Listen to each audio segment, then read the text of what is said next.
After his wife left him following years of abuse, Chuck Turner from season 2 of My 600 Pound Life cried like a baby and showed just how pathetic he really was when he couldn't handle the consequences of his actions. And it led to one of the most embarrassing but satisfying moments in TV history as Chuck ugly cried on camera for millions to see. To begin with though, we meet Chuck in Texas, weighing in just shy of 700 pounds. His health issues are extreme as Chuck has lymphedema in his leg, causing terrible pain and mobility problems. My weight's handicapped me. I hurt a lot.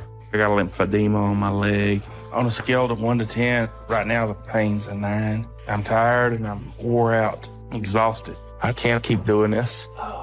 I'd rather be a dead man than have to live like this the rest of my life. When Chuck was younger, he didn't really have a weight problem, which is quite unusual for stars of the show. Usually they develop the bad habits when they're young, often through no fault of their own, and never really grow out of it. Most of the time, a traumatic event happens in the star's life and they become unable to cope, resorting to food as a coping mechanism. But for Chuck, he didn't start putting on weight until he was in his 30s, and he put on the weight really fast, getting up to 250 pounds, then 280, and then 300. But Chuck isn't really that different from other stars, as he too went through an unfortunate traumatic event, and in this case, it was the murder of his wife. And something happened to me.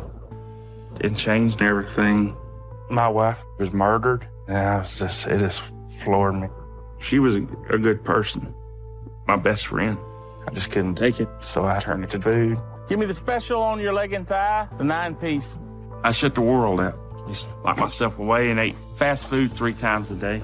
Not really thinking about food, I just blanked my mind out. For a long time, I lost all concept of my weight. And then I went to the scrap metal place to weigh 698 pounds. I was like, I can't believe this. My weight has really gotten out of control. And finally, one day, I just had to come out of there. Chuck's story is really heartbreaking, and you can see it hasn't come from a place of hate or malice. He was struggling so deeply that he decided to lock himself away from the world and turn to the only thing that brought him comfort, which was food. Eventually, Chuck entered the dating scene again, a few years after his wife died. This is when he met his now wife Nissa, and the pair hit it off immediately, with Nissa unbothered by his extreme obesity because she's been neglected in previous relationships because of her own weight problem, and she wanted to give Chuck a chance. They even adopted their son Nathan, but Chuck struggles with the fact that he's very limited in what he can do with him, given how obese he is. Not only this, but Nissa is essentially a single parent to Nathan. She does all the cooking and cleaning around the house, all while looking after their baby with no help from Chuck. I like to go outside with Nathan and play, but I can hardly walk without getting winded. Main thing that really upsets me is putting a lot of strain on my wife. Hey, baby, will you come get the phone for me? Thank you, baby. Marriage is extremely difficult when you're married to someone who's 600 pounds. We don't have an intimate relationship. Our marriage is much more caregiver, patient. Are they done? Mm-hmm. Thank you. Mm-hmm. Okay, let's get britches on. Oh, honey. I just feel like a servant. Being a single mom is one thing, but being a single mom, and there's another human being there, it's much harder. I can't do my part of everything I'm supposed to do. And I want to provide for Nissa. Give her the life she deserves. The fact that Chuck is eating in bed, lying face down, is just disgusting to me. We just saw him sitting on the sofa where he could have eaten his meal, or even just at the dining table behind him. Why on earth does he need to lie in bed and eat it face down? Now, despite the way he acts towards Nissa, he is apparently desperate to save his life for the good of his family, and so Chuck decides that his only option is weight loss surgery. Nissa is an extremely supportive partner to Chuck and really wants the best for him. Luckily for the pair, Dr. Now is only about an hour drive away, which is basically round the corner trip when compared to the other stars who have to travel across the country to come over for a few days. This isn't just a magic pill. You can't just have surgery and not do anything. You're going to have to physically change everything. Right. And you're going to have to work out. There are people that do the surgery and gain it back. I'm not one of them people. How do you think you got this weight? Nissa is also extremely realistic with Chuck, forcing him to take accountability from the outset. On the show, there's plenty of partners who make excuses for the star, claiming that they've done everything they can and haven't lost any weight due to some mysterious reason. But for Chuck, I think Nissa will go hard on him and make him take responsibility. At Dr. Now's office, the reality of the situation becomes real for Chuck, and he starts to struggle with his emotions. Dr. Now also educates Chuck on the dangers of weight loss surgery and how it's not just a quick fix, but rather a tool to help him achieve his goal and keep the weight off in the long run. Surgery only does one thing: keep him from eating a lot at one time. You still can eat all day and he can gain 10 pounds. You do the same thing? Everything's fast food. He'll bring me the breakfast sandwich, some donuts, some apple fritters. The fast food thing and not having time, all kind of excuses. You're gonna have to stop all that. Unless you get grasp on that, gastric bypass is not gonna be productive in long term. And I'll do what you tell me to do. I'm ready. You need to be proactive. You need to lose some weight. You need to figure out what kind of eating disorder we got now. And you need to figure out what we can do to solve the problem. You think that's gonna work? Yes, sir. Okay. Thank you. Just after he's agreed to do everything he can to lose the weight, Chuck turns to his wife to tell her that they will immediately be going to get some fast food on the way home. You know we're going to eat, huh? Probably the last time to ever do that. No, the answer is no. We're going. Chuck has very unhealthy eating habit. If Chuck continue having unhealthy eating habit, surgery would not be a good option for him. The fact that Chuck has said straight to Dr. Now's face that he wants to go ahead with the weight loss surgery, that he's going to try everything that he can, but then plans to eat a huge meal on the way home, totally defeats the purpose of the appointment and the entire program. With weight loss, especially in situations where you're as obese as Chuck is, the diet and lifestyle change really needs to happen instantly. There can't be any room for "I'll start tomorrow" or "it's just one last bad meal," because time isn't on their side, and one bad meal like that is just a slippery slope to scrapping the plan altogether. I worry about Chuck fighting those cravings. It's a constant battle. He eats enough to feed 20 people. Is there anything else? Are we okay? Good, thank you. Sometimes I eat stuff I shouldn't eat. I realize it's killing me. I got to do something about it. But I'm a person that don't like change. In his post-appointment meal, Chuck eats probably close to around 5,000 calories in fried food. And this isn't a great start to his weight loss journey, and you can see from Nissa's expression that she's totally let down by his attitude so far. If he wanted to use the excuse that he had nothing else to eat on the way home, that simply isn't good enough. The drive is literally 1 hour and 20 minutes, short enough to wait to get home. Or even if Chuck was desperate to eat out, he could have got something a lot healthier. As this is one of the earlier seasons of the show, the diet plans are a little bit different to what we've seen before. Instead of the low-carb, high-protein diet, Chuck has to eat a liquid-only diet to get his weight down quickly in time for surgery. And after a month of eating mostly chicken broth, Chuck is making good progress. Face me, okay? All right, so we get you prepared for your operation, okay? Yes, sir. Chuck, he demonstrated that he can control his eating habit, and I think he's ready for surgery. I'm excited. I'm ready for the change. I can't wait to tell Nissa. In the more recent episodes of the show, the stars have to lose a lot more weight than just 30 pounds in order to qualify for the surgery too. It's likely Dr. Now changed the plan due to the high amount of stars who were gaining all the weight back because they never really learned how to diet properly beforehand. And it's just a week later when Chuck is ready to undergo the surgery. And I've got to say, I'm glad Dr. Now changed the rules of the diet plan, because giving someone chicken broth will lose weight, but it's not exactly going to teach them healthy habits. Today I'm getting gastric bypass surgery. Surgery for me is like closing the casket on the 700-pound man. I'm doing this, number one, so I won't die. Number two, make my wife a lot happier. Can I pray with you? You don't have to. Come on. Dear Lord, thank you for this day. Please keep Chuck safe. We don't have a marriage now.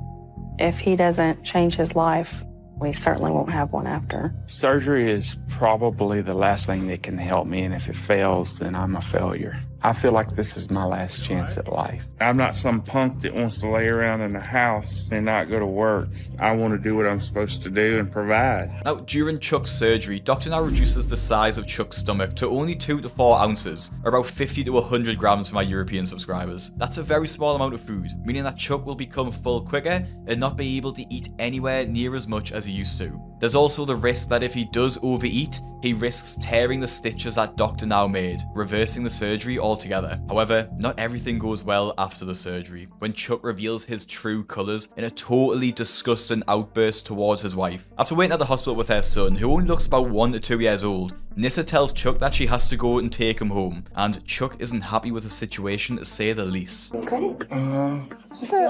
Sore. Hi, son. Hi, Daddy. I love you, boy. We're gonna go take him home, okay? Huh? We're gonna take him home, okay? Take him home. Yeah. You leaving me? You're gonna be fine. Some wife you are. Marvin Charles. Go ahead and go.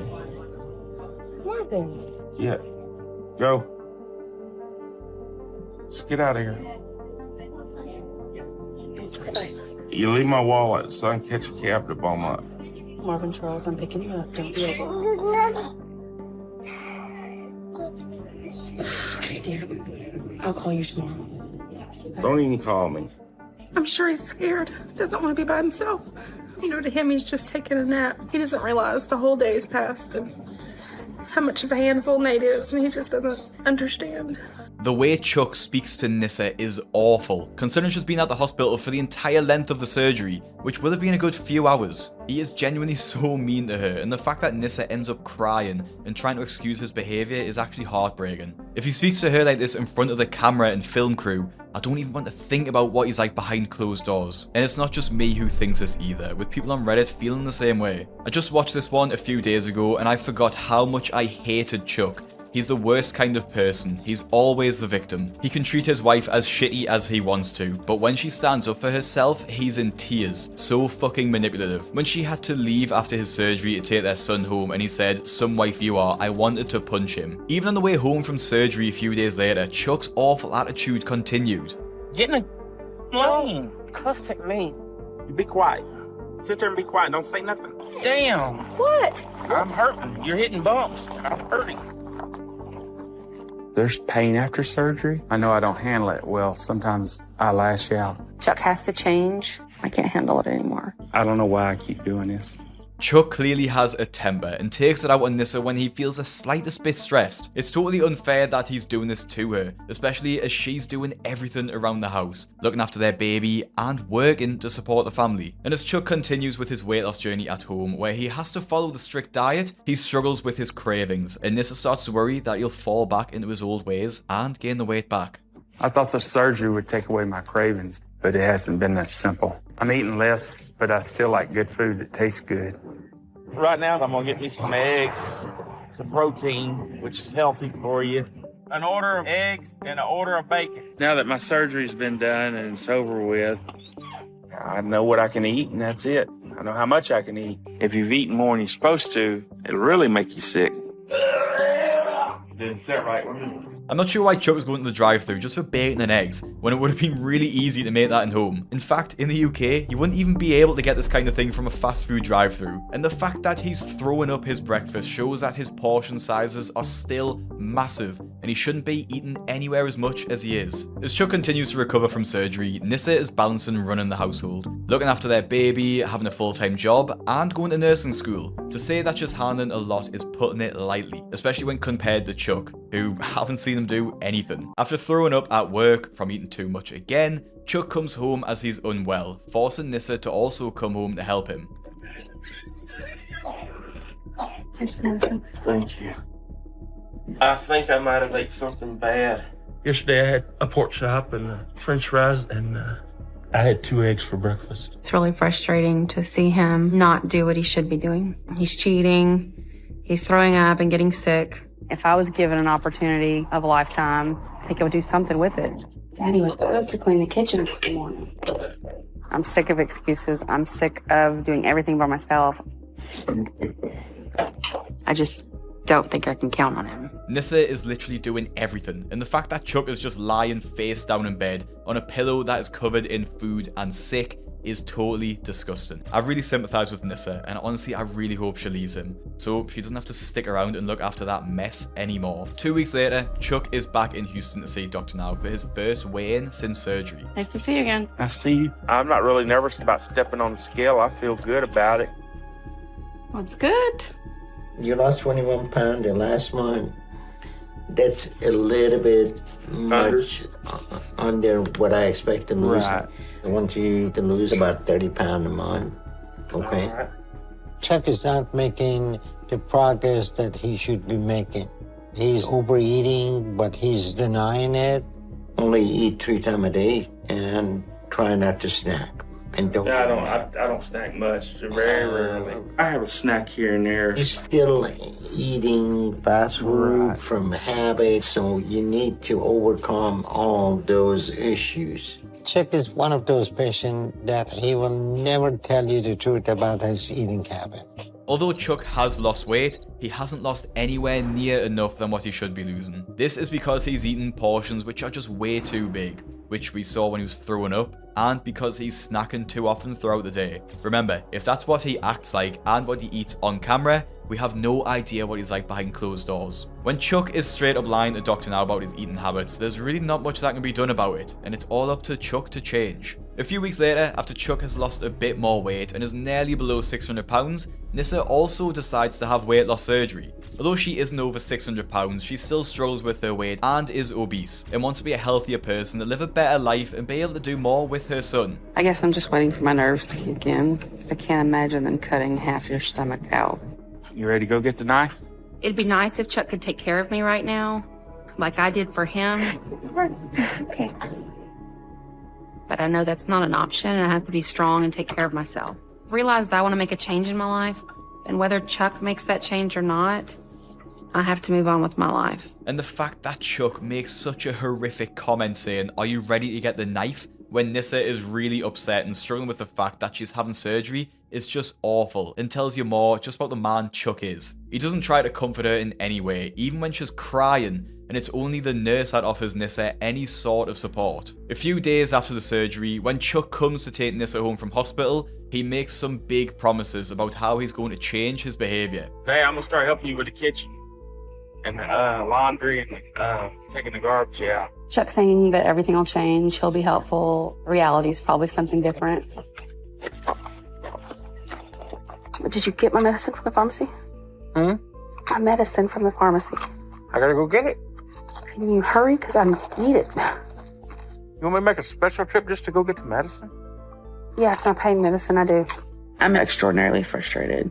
For this marriage to have hope, he needs to be a 50-50 partner. You don't get married to do everything by yourself. I don't deserve this. I lost 100 pounds. She acts like it's no big deal. Her attitude's not good. Things are bad. Never what I do is good enough. I guess in my opinion, 100 pounds has already come off, and I don't see any differences at the house. I'm hungry. I'm gonna get something to eat. They got some grilled chicken I can have. 2 thighs and 2 legs, and give me a large coleslaw. I've been doing better, eating better and everything, and she just doesn't see it. Here. Tea. Can you put it on your shelf, please? Here, put it over there. If I could, I would, Charles. What do you need? What do you need me to do? Just take it over, put it over there. You don't want it? I can't. All right. Want your medicine? All right, I'm going back in there. Oh, dear God.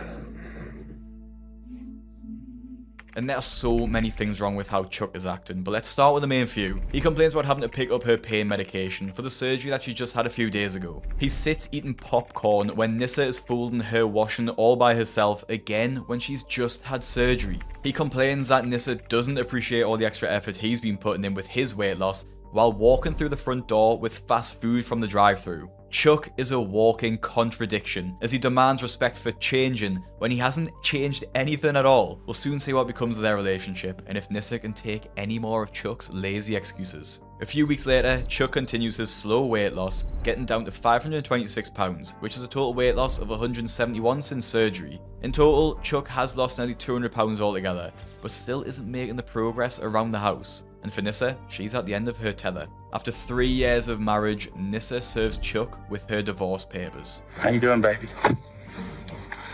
Look, I want you to listen to me. I love you very much with all my heart. Just give me a chance. Let's work this out. Look at me, please. Is this just all about money? I'm miserable.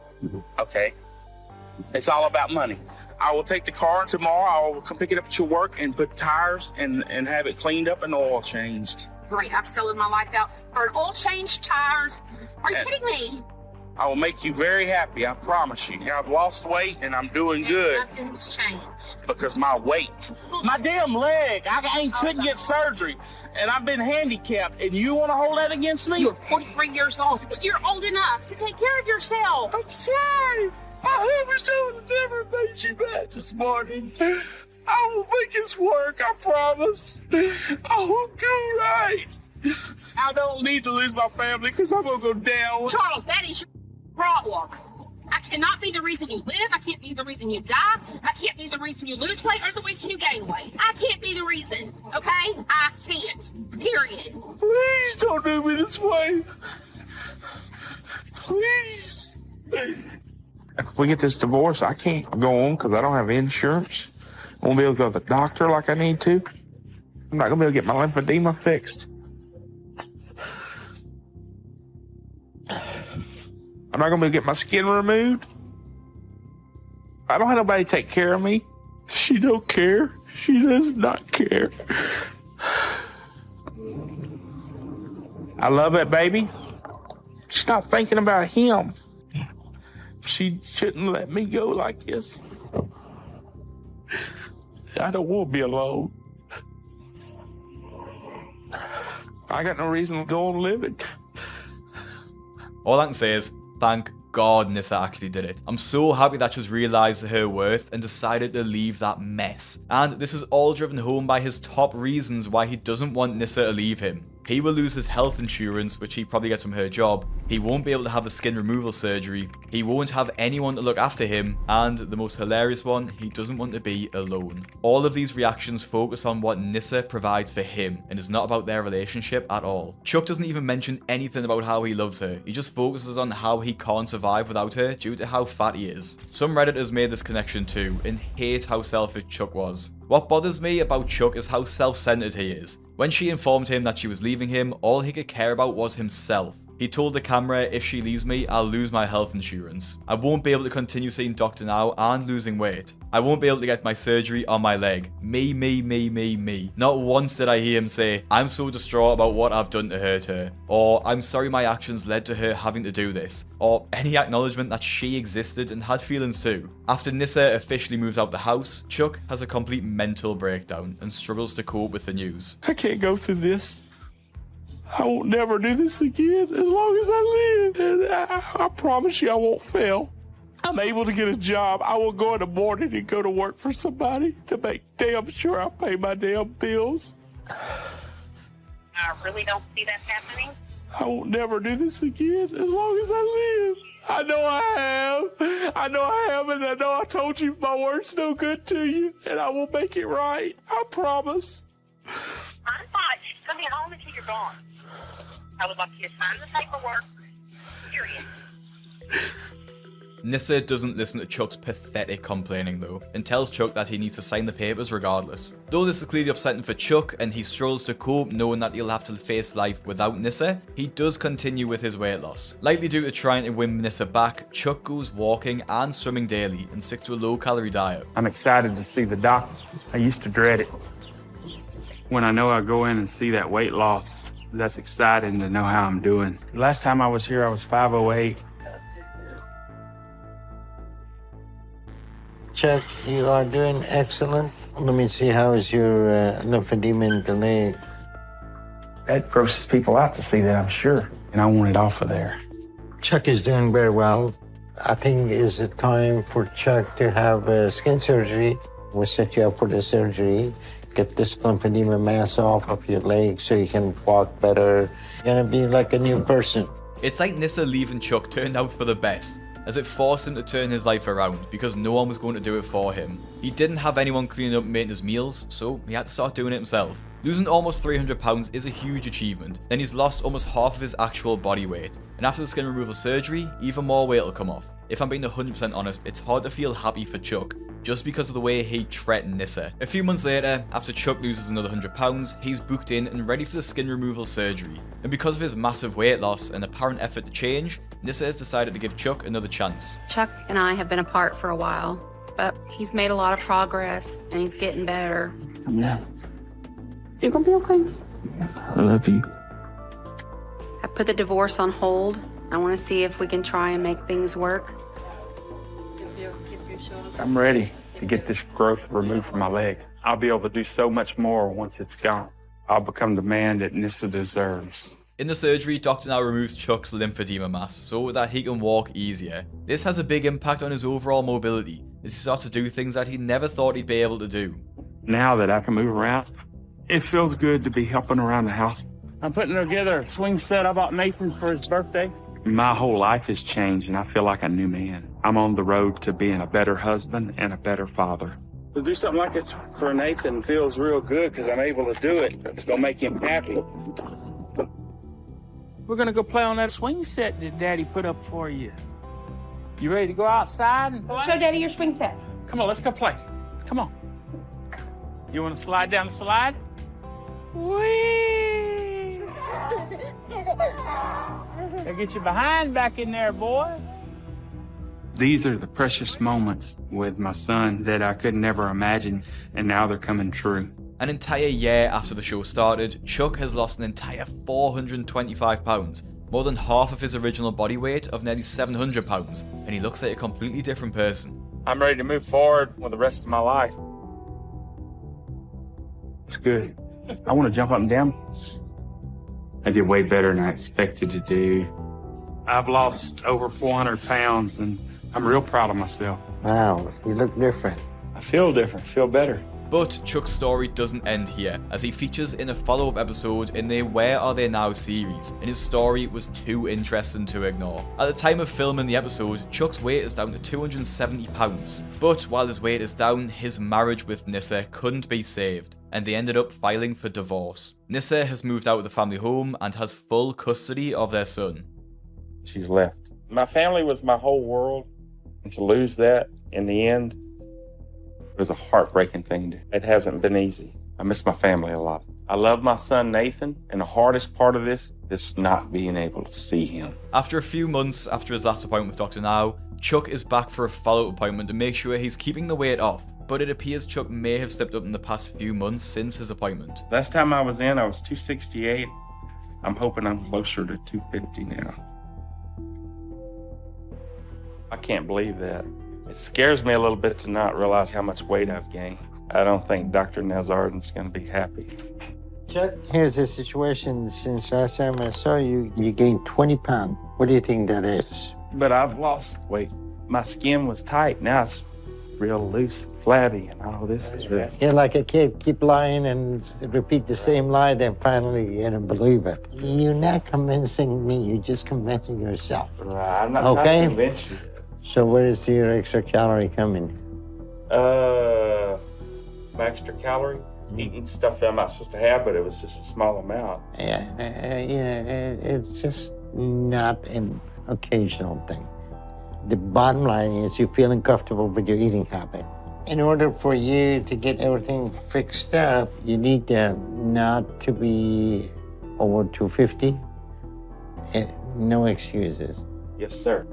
Gaining 20 pounds that quickly is a pretty bad sign for Chuck, as it can easily snowball and turn into 30, 50 or even 100 pound weight gain. If he continues with that bad habit, he could easily get back to his original weight, if not higher. I think this is a big thing that most people forget about weight loss, It's not a once and done kind of thing, it's a lifestyle change, and you need to make healthy choices every single day. It's clear that the divorce and the loss of custody of his son is affecting Chuck more than he can admit, but putting the weight back on will just make his problems worse. But despite the setback, Chuck still tries to live his life and eventually meets a new partner just a few months after the divorce. I let my friend set me up on a blind date, so maybe I can get back out there and meet someone.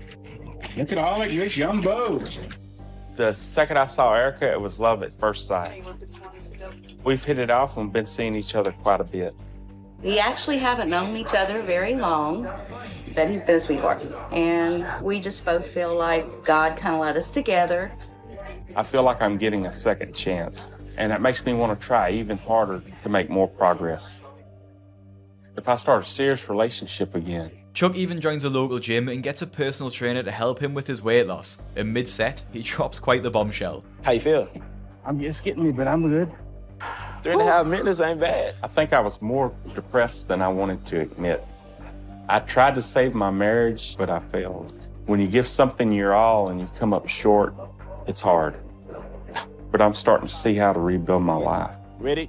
Go. And a big part of that is me being healthy. I gotta stay on track if I want to be successful and not make the same mistakes again.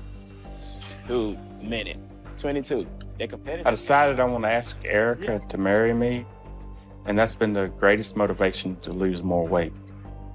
I just hope she says yes. The fact that Chuck decides to ask his new girlfriend to marry him after a few months after they met is just proof of his codependency. He clearly can't be by himself for too long before he decides he needs someone to take care of him. And after the way his relationship with Nissa went, I'm actually worried for what Erica will have to go through. Erica does end up agreeing to marry Chuck, and they tie the knot a few weeks later. I want to thank all of you for coming out today to join Charles and Erica in the celebration of their marriage. Hi, Charles. Take you, Erica, to be my wife. To be my wife. That God is joined together, let no man separate. You may kiss the bride. I'm thankful for someone in my life I can truly lean on, and I want her to feel the same way. I'm going to be the man I need to be, so I'm going to keep the weight off and get to my goals. Show me a wag, baby. I'd never guessed in a million years I'd get a second chance like this. It feels amazing.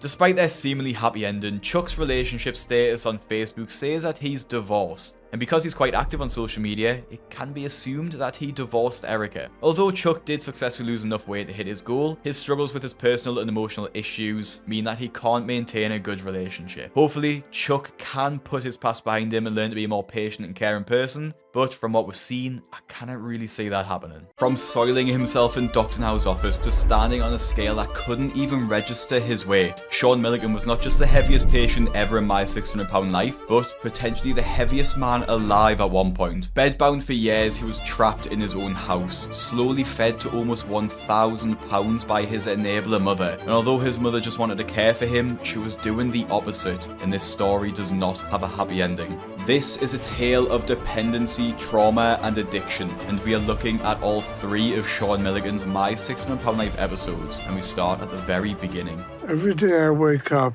and have to face the reality of what my life has become. I'm so big now I can hardly move. All I can do on my own is scooch to the edge of my bed, go to the bathroom, and see if my mom's awake.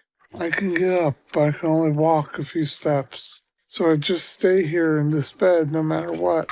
I can't do anything for myself anymore. Completely bedbound, Sean is in an awful state. He can't do anything for himself and relies completely on his mother to look after him. Sean is even too big for clothes, so he's just draped a bedsheet over himself, much like the infamous James King does. When you're over 1,000 pounds and bedbound, there has to be someone who's enabling the entire process. For other stars on the show, they can definitely get to over 600 pounds themselves, but beyond this, there is always someone behind them who's encouraging this behavior and bringing them food. Some family members of the stars overfeed out of love, as they simply don't understand they're causing harm through these massive portions and constant snacks. Or some more devious carers want to keep their loved ones in a morbidly obese state, as it allows them to receive a carer's allowance from the government and stay out of work. Whatever the case, there's almost always an enabler feeding the star behind the scenes, and in Sean's case, we're going to find out who that is and why they do it.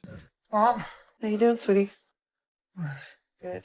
I just like Sean has to just totally be taken care of from head to toe. You know, everything has to be done for him. Renee, Sean's mother, is his primary caretaker, looking after meals and some aspects of his personal hygiene. But as Renee is an older parent and because Sean is so big, they also have to rely on an additional caretaker to come in and help with his bathing routine and also prepare more meals. For people who are super morbidly obese like Sean, hygiene is one of the most important aspects of their life. When you have so much excess fat, it essentially pulls and stretches the skin, causing tears if unwashed, and then become infected and then become extremely dangerous. Sean has gotten so big, I can't handle cleaning him on my own anymore. And it's really important that he stays clean because he gets open sores real easily. Sean can only stand for about 5 seconds, using his reinforced walker to hold him, while his mother and carer wash his back and legs. It must feel absolutely awful, being so limited by your body and not being able to leave your own bed. I'm a prisoner. All I want is out. And I never really thought my life would end up like this. For Sean, it's important to look at his circumstances growing up to get a better understanding of how he ended up gaining almost 1,000 pounds. He can remember in his early years struggling with his emotions, lashing out at people when he became angry,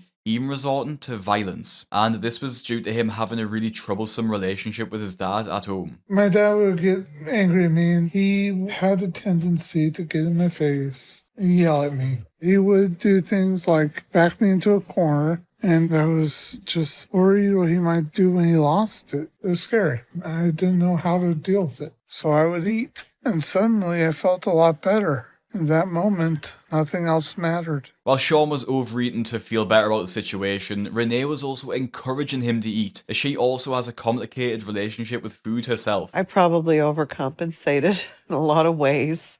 I couldn't go to the store without bringing him home a treat. I have an eating issue myself, and it's hard to fix in someone else what's wrong with you. I started putting on a lot of weight, and by the time I was 9, I was probably 150 pounds. And then when I was 10 years old, my mom and dad split up. I realized it wasn't healthy for Sean to stay around his father, but the divorce really had a hard effect on Sean. It really bothered him. I felt like it was my fault. Felt like my family had fallen apart because of me. So I kept going to food to deal with those feelings. I would get out of school and my mom would be at work, so I'd just come home and go straight to the fridge. I'd eat anything and everything I could get my hands on. And that's when the weight gain started building. It seems like because of Renee, Sean's eating habits have just multiplied, and he's had no one to teach him how to have a healthy relationship with food. Now, I do sympathise with Renee, because ultimately her intentions are good, and she's just trying to make her son feel better. She also probably had no one to ever teach her how to eat healthy either, and she's just passing down the only habits that she knows. But at the same time, Sean was almost double what a healthy weight should be from a young age. He was clearly morbidly obese even in school, and Renee should have educated herself on the topic, and perhaps Sean wouldn't have been in the situation he's in today if she did. Sean continued to gain about 50 pounds every single year, eventually reaching over 400 pounds by the time he was in high school. This level of weight gain is so dangerous, and honestly, I'm surprised Sean is even alive at this point, having been this heavy for so long. To make matters worse, in his senior year of high school, Sean fell down some stairs and severely injured his leg. Recovery was hard, and because of his size, he just became bedbound. It's been 8 years since that happened. And I've been trapped in this bed and I've been getting bigger and bigger. To the point now I don't even know what I weigh. And I'm scared to find out. My knee has never fully healed. So I just kind of sit, watch TV, knit, play games. I miss being able to do simple things for myself. But it's just not possible anymore. And I know it's because of my eating. And I mean off topic, but I would have thought at this point CPS or someone would have came in to protect Sean from his own mother, because they could see the writing on the wall. He was already that big, and then becoming bedbound, he's only going to get bigger. Being bedbound is incredibly dangerous for someone who's already obese. It limits the calories that they're able to burn due to a lack of exercise, and it gives them no distractions to not eat. When you're stuck at home all day, in bed, food is always available. If Sean doesn't work, it's not that he has to wait until the end of his shift to have a snack. He can just get it right there and then in the middle of the day, or just any time he wants. But this situation's really taken a toll on Sean, and his life now constantly revolves around food, and it's just all he can think about. For me, eating can be an all-day thing. I keep snacks under my covers just to make sure I have something nearby when I want to eat. Hey, Mom, I'm probably going to need a little snack. Sean has no appetite control. He's hungry incessantly. What do you want? Just a couple burgers and soda. Maybe medium fry. Oh, could you give me one of those caramel sundaes? Sure, no problem. Sometimes it's just easier to give him what he wants, and unfortunately, I do that all the time. Okie dokie. I've had people tell me, you don't have to give him food just because he says he's hungry. But I'm a mom, and when your kids say, I'm hungry, Mom, feed your kid. It's no surprise that Sean is always hungry, because in order to get to his size, he must be eating at least 10,000 calories a day. And as Renee explains, when he's hungry, he just needs food, and he needs it fast. The volume of food that Sean eats would take hours to prepare, so the easiest thing for Renee to do is to go to drive-thrus with a handwritten list and reel off his mammoth order. Because Sean likes to eat pretty regularly, fast food really is pretty much the easiest thing to do. Great. Thank you very much. He has very little in life to really look forward to. So my coming home with something is a very big event for him. Food has kind of become my comfort. Kind of like a child with their blankie. Grab the bag. When I'm sad or when I'm stressed, when I'm just plain down in the dumps, I turn to food. I don't know what tomorrow will bring, but at least I know food is there. Losing weight is the only way I can survive this. But I can't stop eating. I'm done. You're done? Can I have a couple pieces of yours? Sean is killing himself slowly. If we don't change, I don't see Sean living more than 6 months. All right, kiddo. Eat what you want to eat. Something has to change. I'm killing myself more and more each day, and I'm tired of just existing. I want to have a family. I would love to have friends. I can't even do that now. I need to lose weight just so I can live. I have no other options. And if I don't, I'm dead. Sean's behaviour towards food has been incredibly damaging, and his addiction is stealing his life away. He hasn't left his house in over 8 years and only enjoys eating food. I'm honestly surprised that Renee has let it go on for this long. How can she see Sean eating himself to death in front of her and not only stand back and watch, but actually just encourage the behaviour? Renee infantilizes Sean, treating him like a baby in a crib where he wails whenever he needs her. I think she's obsessed with feeling needed by him and loves to feel like a good mother by just giving him whatever he wants. But the fact of the matter is that Renee could have stopped feeding him at any point. He's bedbound anyway, so it's not that he could have just got out of bed and made the food himself. And many other Redditors agree on this take too. I blame the mother. She worked against the doctor. She fed her precious child after a sprained ankle to the point of no return. She could have put a stop to it at any time. She was selfish and downright evil for encouraging him to eat so much and being inactive for years. 2 weeks later, Sean and his mother have to make the difficult decision to move to Houston for Dr. Now's treatment. The journey there means that this will be the first time that Sean has left the house in over 8 years. The trip will take around 30 to 40 hours depending on how long Sean can stand to be in the back of a van for. Flying is absolutely out of the question due to his size and the associated health risks, so he has to travel on a mattress in the back of a van. I'm very worried about that. If I fall, it'll be near knee popped. Ow. I'm leaving everything I know to save my life. Look at this guy. He needs to experience life. That's what I hope comes out of all this. There you go. Good. Jake, help me with my leg. 3, 2, 1. There you go. This is by far the biggest risk my mom and I have ever taken Good job. Just at this point. And then no matter what I do or what help I get, I'm still going to be dead soon. The trip is quite complicated, as obviously Sean is unable to walk and use the public toilets, so they have to create a makeshift toilet in the back of the van. I had to go to the bathroom, and it's a lot more complicated to do simple things I would do at home. I'm stuck! Oh, got my shoulder into it. Oh, my knee! No, okay. I hate to see my child in so much pain, but I know this is to help him. I'm just done with this drive.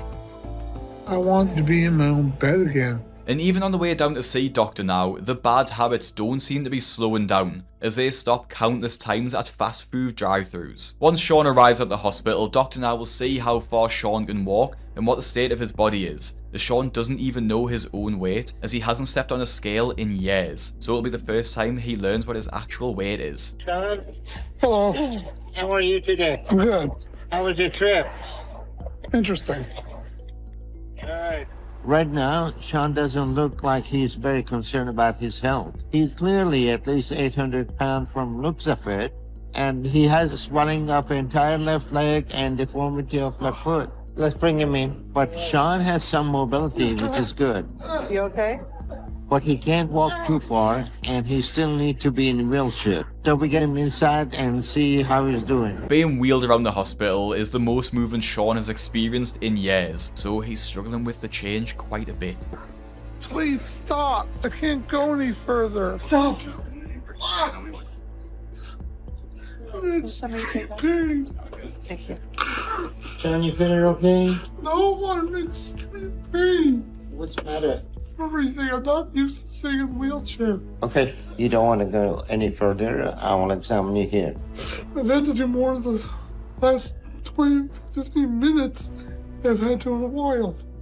Extreme. Sean is throwing a little tantrum because he's uncomfortable in his wheelchair. He's likely used to getting his way with that. He lives with his mother, and I don't think it's hard to start to understand their unhealthy dynamic. After examining Sean, Dr. Now speaks to his mother, where he lays out some home truths about how her behaviour has been killing him over the past few years. And the reality is, Sean must be taking in at least 20 to 30,000 calories a day. And that is because his mother bringing it to him. You're killing him right now. This has to stop. This is a very unhealthy dynamic between them. Renee loves that Sean is dependent on him, so it'll be incredibly difficult to stick to the diet, as the desired outcome is that Sean is able to become independent again and start looking after himself, the exact opposite of where Renee wants him to be. And we see this when Sean unfortunately has an embarrassing accident in the middle of the hospital. What? Sean is used to his mother completely taking care of him. As long as she does everything for him, Sean has no reason to leave. And she controls him with the food. We have to start making drastic changes with him, starting with his home situation. It's clear that Renee kind of enjoys doing these types of tasks for Sean, even though he's a 28-year-old man who clearly should be able to go to the toilet by himself. And we see the physical effect this has had on Sean when he finally steps onto the scales. But there's one small problem.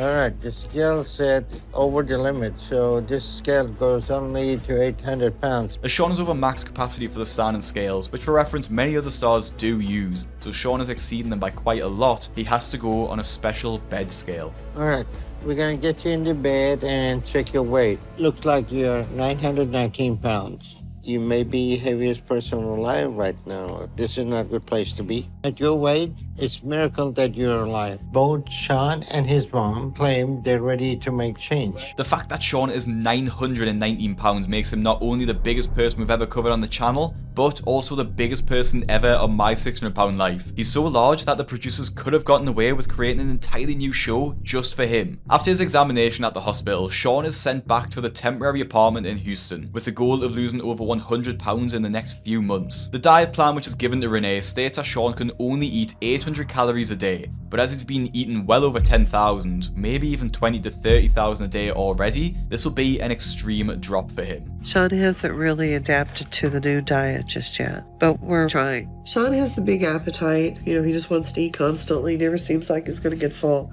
And if he's hungry, eat. It's really annoying me that Renee is moving around in a wheelchair, when as far as I know, she doesn't actually have any problems that require her to use one, apart from being overweight herself. She also states that when Sean's hungry, he needs to eat something, implying that she's often going outside the calorie restrictions to feed him. But the thing is, Sean doesn't actually need to eat just because he's hungry. He's eaten enough food over the past 8 years to last him a lifetime, so he really will be fine if he doesn't eat anything at all. But Renee is letting him indulge in a craving now and then, or maybe all the time. Totally going off track from the diet plan. Today I was craving a burger. And I think I have to be able to enjoy food just a little. The doctor wants me on 800 calories, and I have no idea what that would be in actual food. Actually, I think that 800 is a bit extreme. But I've cut back a lot. I'm trying to keep it down to one burger or fast food meal a day. So I feel like it's a good compromise to show the doctor I can do this, and I hope I'm making good progress. Why on earth are Sean and Renee just not sticking to the diet? So what if Sean thinks 800 calories is extreme? Being nearly 1,000 pounds is extreme, and Dr. Now is trying to save his life. I can never understand when the stars think they know better than Dr. Now, the man whose job it is literally treating super morbidly obese patients every single day. Sean and I did try to keep to the doctor's diet, but we didn't feel comfortable putting him on that low of a calorie diet. But I really do feel Sean is doing better now. Crazy how even though Renee didn't feel comfortable putting Sean on the 800 calorie diet, she didn't reach out to Dr. Now for reassurance, or even suggest maybe just putting him on 1200 calories a day instead. He tried to just cut down. The problem with cutting down on bad foods is that there's no measurable amount to work towards. You don't know how many calories you're dropping, and therefore don't know how much weight to expect to lose. And I don't know how Renee can say that Sean is doing better when it takes 3 medical professionals to get him out of his apartment because he still can't walk. Back at the hospital to see Dr. Now 2 months after his first appointment, Sean had to lose 100 pounds to qualify for weight loss surgery. But it's not looking good for Sean, as Dr. Now thinks he may have put even more weight on instead of losing it. How is your degree of ability to move around? It's worse. Let me just check a few things. Sean is so big now, he cannot make it to the waiting room door. He's worse off now, and he looked like he maybe put another 50 to 100 pounds on. Yeah, your edema is getting much worse. At this point, he may be approaching 1,000 pounds. Very few people make it to that weight and survive long. Again, to get a better understanding of how this even happened, Dr. Now decides to speak to Renee. Good.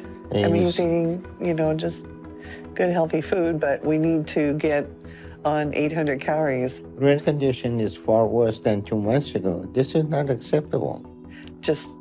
What should he be eating? Should he be eating protein? I gave you all the information you needed in the diet plan. You're not getting it. Sean is near death right now, so something has to be done. If I send Sean home, this will probably be the last time I see him. Right now, we need to get his health under control and his weight going in the right direction. You and your mom has not made a single positive change as far as I can tell. So I'm admitting you to the hospital immediately so we can get your health under control. This is going to be your last chance. Do this or that's it.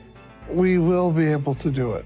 I'm going to admit him to the hospital and start him on 800 calorie diet per day for next couple months. Dr. Now only ever admits patients to the hospital when they either have a severe medical condition that needs monitoring, or the patient won't lose weight at home because of their enabler. And obviously in this case, as we all know, Renee is 100% Sean's enabler, and I wouldn't be surprised if she never even opened the diet plan that Dr. Now gave her. Another 2 months later, Sean is still in the hospital, having been on a restricted diet the entire time, and it's safe to say he isn't entirely happy about it. I've been in the hospital 2 months. They've had me on a controlled diet, and I've pretty much been starving. And the most shocking part of all this is that 2 months ago when Dr. Now admitted him, Sean actually weighed 1,003 pounds. That means that while Renee should have been feeding Sean at home the diet plan, she was actually overfeeding him, and he nearly gained over 100 pounds in over 2 months. That level of weight gain is actually insane, and I don't think I've ever seen anything like it before. Since being on the diet in the hospital, Sean has lost weight rapidly,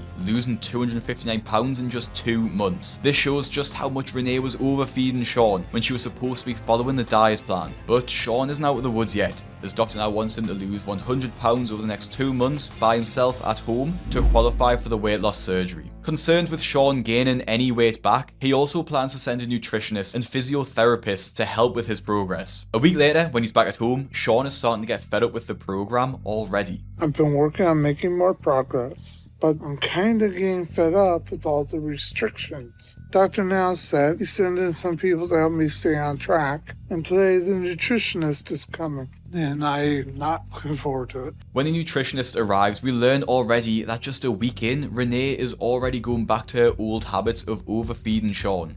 So, are you on an 800 calorie diet? Truthfully, we're probably hitting closer to 14 to 1,500 calories a day, and sometimes even a little more than that. I'm still dealing with trying to say no to Sean on snacks in between meals. Hence the reason why he still got a piece of pizza this month and he still got a donut this month. I know it's a tough thing, but I do think, if you want to have surgery and you want that to come about in a few months or so, you need to really, really be strict. And when another week passes by and the physical therapist comes for a visit, Sean is again less than inviting. I'm not in the mood to deal with a physical therapist. I think I'm doing fine on my own. He also doesn't really try at all when encouraged to stand up and take at least one step. Moving is so painful and hard for me. I can't do as much as they want me to. This all just feels like too much. Let's see if we can take 6 to 8 steps. You're at 4. We want to go a little bit further than that. That's all I got actually. Okay. Well, let's back it up. And the more I do, the harder it is for me to breathe. It's just way too difficult and way over my limit. It's quite disturbing to see how the fat on Sean's legs have fused into position from the 8 years he's been lying down, and how his foot is quite severely deformed too. Not only has his weight had a major impact on his body, but also the years of lying down horizontally have too. A few weeks later, Sean calls 911 after suffering from severe chest pain. He's brought straight into the hospital to see Dr. Now, where they run several tests to find out what the cause is. But Dr. Now doesn't think there's actually anything wrong with Sean, and believes he's making up the symptoms to try and get out of the weight loss program. Sean came to the hospital claiming he was having chest pain and worried he was having heart attack. I suspect that he was making it up to try to get out of his physical therapy and his diet plan, and I think I'm right about that. Sean, we ran some tests and nothing is wrong except that you need to lose more weight. So I'm guessing that you haven't been sticking to your diet and exercise. Okay, 787 pounds. That's a weight gain just over 40 pounds. That is unacceptable. You can't keep manipulating everyone like you have done with your mother. You're risking your life every day you do this. Either this stops now, or you can try to figure it out on your own, because you think you know better. As Dr. Now is almost out of options and can't convince both Sean and Renee to stick to the diet plan, he sends a psychologist to help understand the relationship between the pair and get them to understand how unhealthy their dynamic is. He raises an important question about Renee always giving in to Sean's constant hunger. Could you think about saying no as a way of saying, I love you? I can, because I've kind of had to learn to do that. And I can't say it's a struggle I've completely overcome. I still succumb sometimes. It's hard to say no? Yeah, it's hard to say no. Are you ready to start pushing yourself there? Yeah.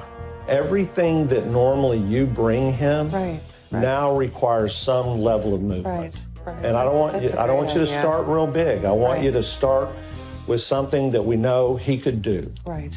All right, guys. Well, I think we're going to call it good. Thank you. Great meeting you. Y'all take care. All right. Bye-bye. Take care. The therapy session seems to have gone well, and the pair seem more determined to continue with the program. Whether they've actually stuck with the plan since Sean's hospital visit is about to be revealed, as he is back in the hospital 2 months later for the follow-up appointment. And just a reminder, in this time, Sean should have lost over 150 pounds. I really hope I lost the 150 I needed. And I am very, very nervous. 636. Cutting it close, but you did it. So we're going to approve you for surgery. Thank you. It's been a hard journey, but it's well worth it. I'm proud of you. I'll see you later. Alrighty. Okay? All right. I can't believe it. Miss Bob, you did good. I'm just so happy and proud right now. And despite all odds, Sean has actually lost the weight needed to qualify for weight loss surgery. It seems the therapy session really helped, and Renee got that extra push he needed to start denying Sean's cravings. I don't know, it's just because we focus on the bad patients on this channel, but it seems rare that the therapy actually helps, so it's good to see it really making a difference in this case. A month later, Sean is ready to undergo weight loss surgery, and Dr. Now is cautious that the surgery will be very high risk, as Sean is one of the largest patients he's ever operated on. But despite the risks, the surgery surgery did go very well, and now Sean has to continue with his weight loss post-surgery. A couple months after the surgery, Sean is back at the hospital for another weigh-in, where he should be dropping the pounds pretty quickly with his reduced appetite from the gastric sleeve. You ready to get your weight checked? I have worked pretty hard for this moment. You're down to 583. This is good. You're under 600 pounds. All right? Wow. That's awesome. By the end of Sean's first episode, he's down to 548 pounds, a total loss of 455 pounds, nearly half of his original body weight from the start of the show. Despite all of his setbacks, mostly the complicated relationship with his mother, Sean changed it all around in the last few months and really made an effort to change. It seems like talking to the therapist really helped, and Sean might have needed it to get over the traumatic things that happened in his childhood to start making real progress. However, Sean's journey doesn't end with this episode, as we're lucky enough to get 2 extra shows featuring Sean in the spin-off Where Are They Now series. Almost a year after the episode aired, Sean is down to just under 500 pounds, but a lot of things have changed since the last time we saw him. Renee unfortunately fell quite ill and ended up in hospital. With no one left to take care of him, Dr. Now hired a healthcare assistant to help Sean with his daily tasks, but unfortunately, Renee ended up passing away due to her illness, leaving Sean completely heartbroken. This past month, things got really bad because my mother passed away.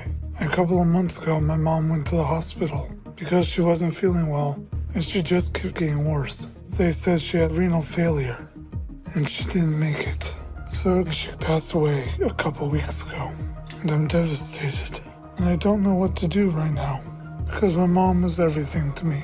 She took care of me and provided for me, and I've been completely dependent on her for my whole life. I've made a lot of progress these last couple of months, being able to do more for myself, but I'm still not able to get around for too long, and I need help, so there's no way I can get a job and provide for myself right now. So I can't pay for this apartment anymore, and I have to move out. So my dad is down helping me pack everything. The situation that Sean is in is quite dangerous, as he's always overeaten when upset or stressed, and right now he's in a very high stress environment. With his mother gone, he has to move out of his apartment and find somewhere cheaper to live, but he doesn't have any other friends or family to properly take care of him. Back in Dr. Now's office, Sean is stepping on the scales to ensure he is keeping the weight off and losing each month, but with the stress of his mother, it's unclear if Sean will have been able to stick to his goal. I'm in Dr. Now's right now, and I'm about to find out where my weight's at. I was down to 492 a few months ago, and Dr. Now gave me the goal of losing 25 pounds a month. So that means I need to be below 417. 523. That's a little unfortunate.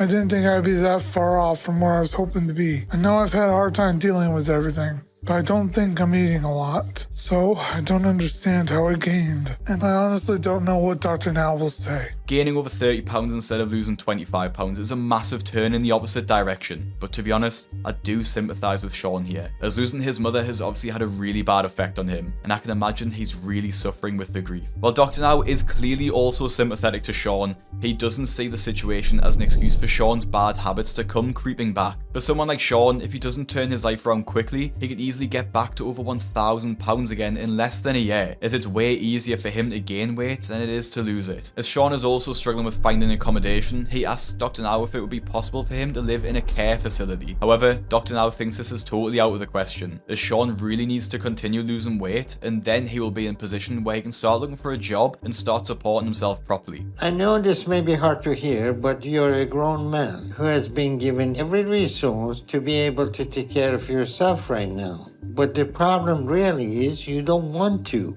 And we're not going to enable you and make that worse. So if you want to help, then lose the weight. We'll keep providing you with psychotherapy to help you work through things. And Deborah, your care assistant, will keep helping you for the next few months. I'll lose the weight.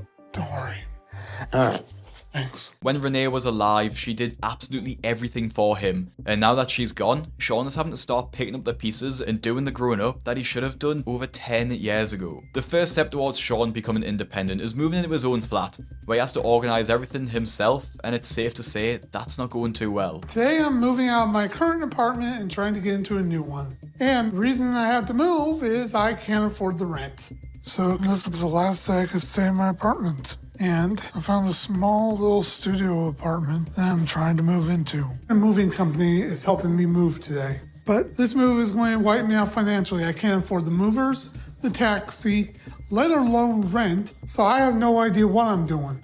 So I'm basically screwed. The state of Sean's apartment on moving day is crazy. It doesn't look like anything's packed or if he's even ready to go. He just tells the movers to pack all the paper and rubbish that's been left on the floor in case it's important. Somehow, all of Sean's things have been moved into his new studio apartment and we can catch up with him a month later, but it doesn't actually look like he's even unpacked anything. I haven't been able to unpack much of anything because there's just nowhere to put it. On top of that, I don't even know if I'm going to be able to afford to stay here long.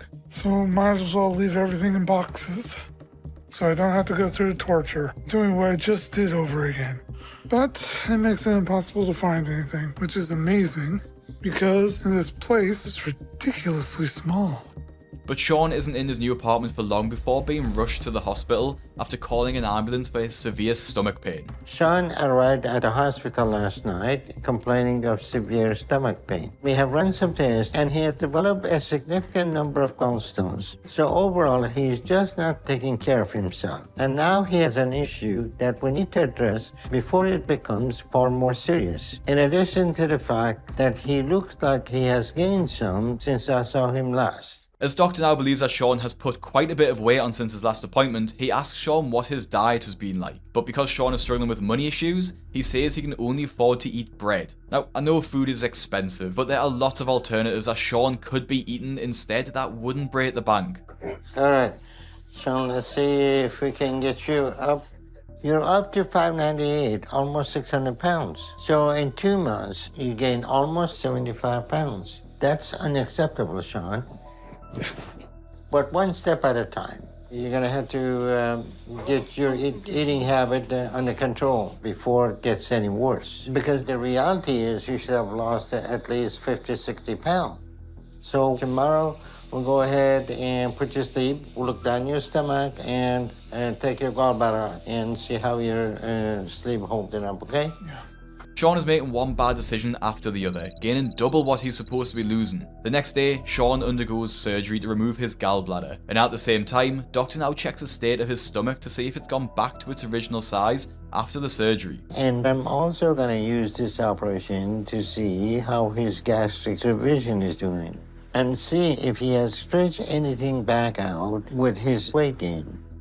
Hold on a minute. He's definitely started the process of undoing his operation because we reduced the size of his stomach by 90%, and right now he's overeaten so much it's been stretched back to about half the size it was before surgery. Looks good. Let's close it up. The overeating that Sean has done over the past few months has basically undone the gastric sleeve, making it harder for him to keep the weight off in the future. Dr. Now suggests that Sean has a full gastric bypass instead of just a gastric sleeve. However, Sean outright refuses to have any more surgeries, but if he doesn't comply with the diet, there'll be nothing anyone can do to stop him from gaining all the way back. But everything seems to be getting worse and worse for Sean, as a natural disaster completely derails his plans. Sean ends up staying at the hospital longer than he was supposed to originally, as Hurricane Harvey hit Houston, leaving most of the city flooded. When Sean eventually gets back to his studio apartment, he walks in to find water damage on all of his belongings, with the flooding likely getting at least a foot high. This is not encouraging. Stay here, because I may need to be leaving. Please, God, let me try.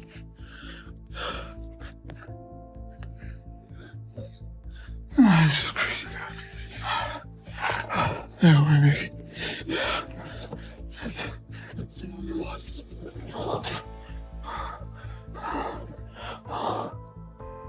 It's just as bad as I was afraid it was going to be.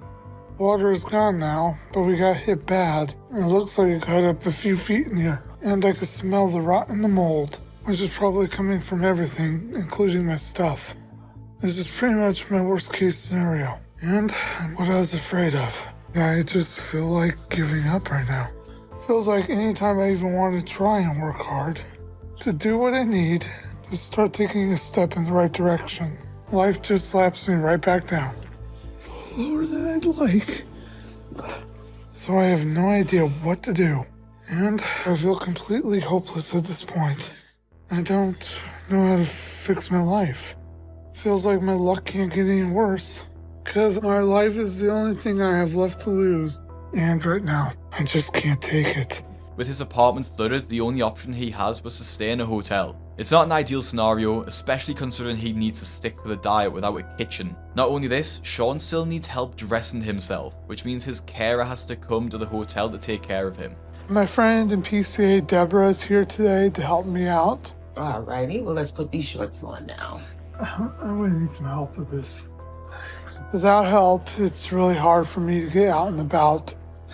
Really move.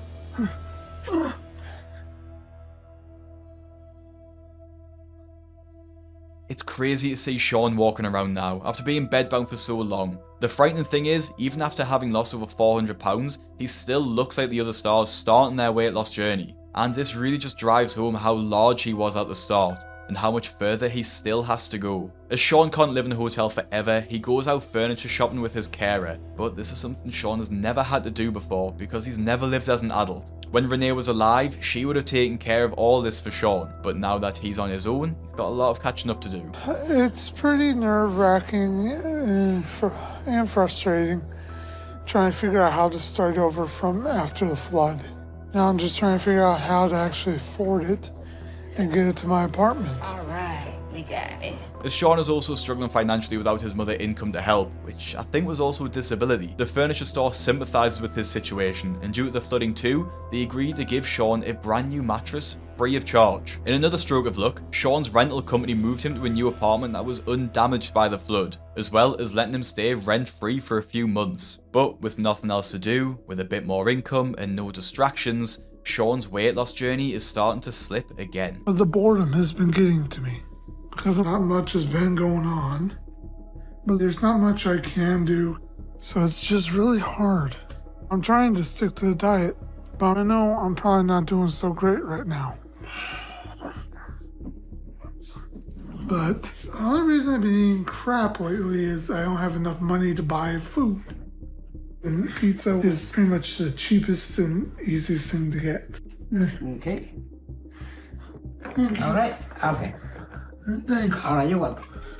And anytime I eat pizza, I do think I shouldn't eat this. But it's just too hard right now. And I'm starting to get more rashes on my body. I've called Dr. Now about it, and he says it's because I'm not bathing and taking care of myself. So he's been sending a care assistant to help me because he's worried that if I get an infection from it, that it could get really bad and it could kill me. Watching Sean answer the door to the delivery man with nothing but a sheet draped around him is honestly quite disgusting. I'm not sure why Sean's gone back to not wearing any clothes, because he started wearing them in the previous episode. Unless they were damaged in the flood, or he can't dress by himself, I don't see why he needs to start getting lazy about it again. And not getting dressed means that he can't go out for walks, which he definitely should be doing, as this helps with his mobility. And with the added fact that he's ordering pizza because he can't afford anything else, I'd definitely say that Sean is slipping back into his old lazy ways. I don't want to be too hard on him here, because I imagine he's grieving the loss of his mother and struggling with feelings of isolation, but he still should be making some kind of effort here. On top of this, Sean says he's starting to struggle with his mobility again, and you won't believe what he's been doing instead of going to the toilet. PCA is supposed to come every day. On days my PCA doesn't come, I don't get my bucket done. I don't know. Hi, Chan. How are you? I'm good, you? Fine. Good. Because it's starting to get too hard to get up too often. And after a few trips to the bathroom or kitchen, I have to rest for a bit.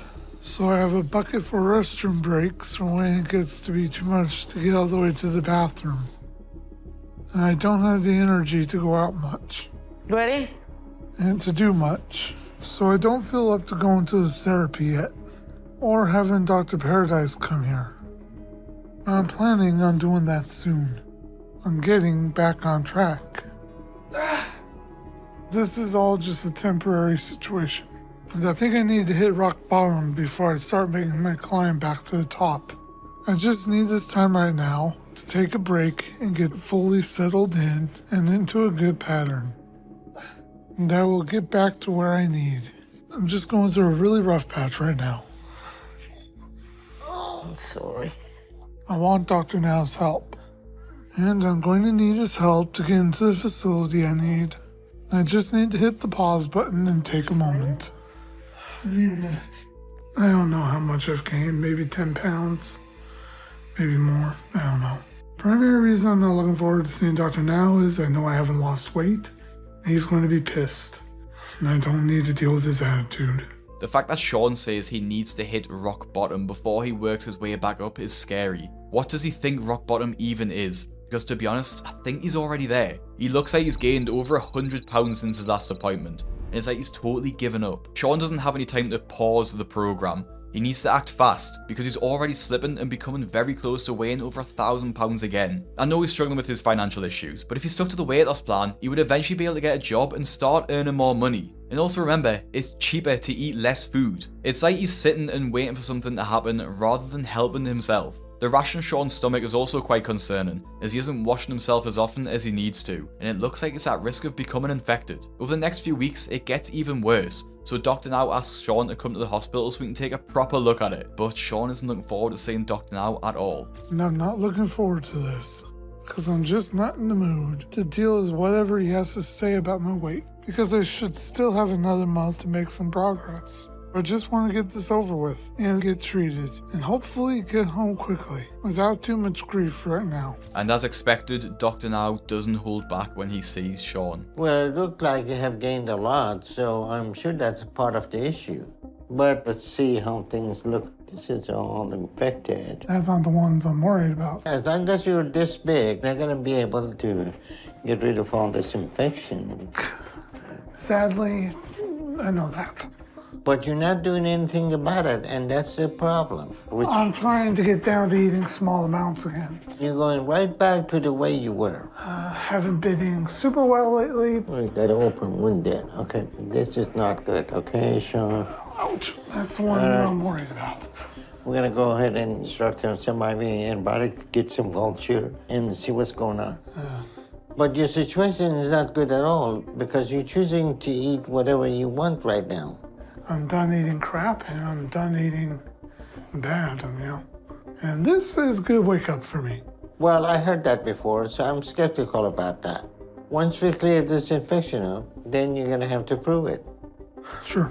All right, I'll see you after we run some tests. Dr. Now is seriously concerned about Sean, as he seems to be heading down the path of self-destruction. He's fallen back into his old habits and outright refusing to meet with the therapist or any of the healthcare professionals that Dr. Now's asked him to. And to make matters worse, the infection on Sean's stomach has gotten much worse and is now a literal open wound. And Dr. Now is worried that without treatment, it could lead to his death within months. But Dr. Now doesn't just want to admit him to the hospital again and put him on a controlled diet, as they would be doing all of the hard work for him. Sean needs to make the difficult steps at home first, otherwise he'll just be wasting Dr. Now's time yet again. The end of Sean's first Where Are They Now episode ends on quite the cliffhanger, as Dr. Now isn't sure Sean has the strength to continue with the program, and with his infection, his situation is life-threatening. But thankfully, we don't have to wait too long to find out what happens to Sean, as he has his second Where Are They Now episode that's set a year after the previous one.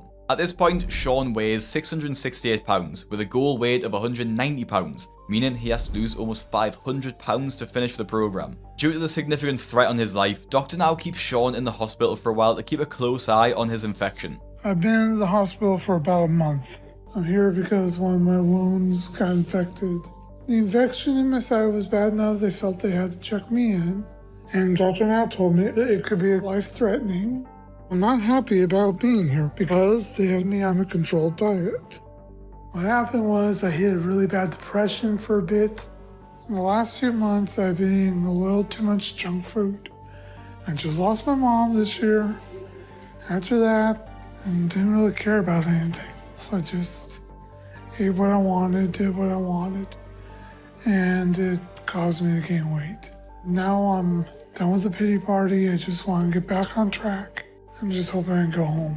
It's crazy to me that Sean is annoyed about being on the controlled diet, when it's the only thing that's stopping him from literally dying. And after a month on the new diet, Sean gets to see if it's paid off when he's about to be weighed. I weighed 668, and I think I dropped a fair bit of weight since I've been here.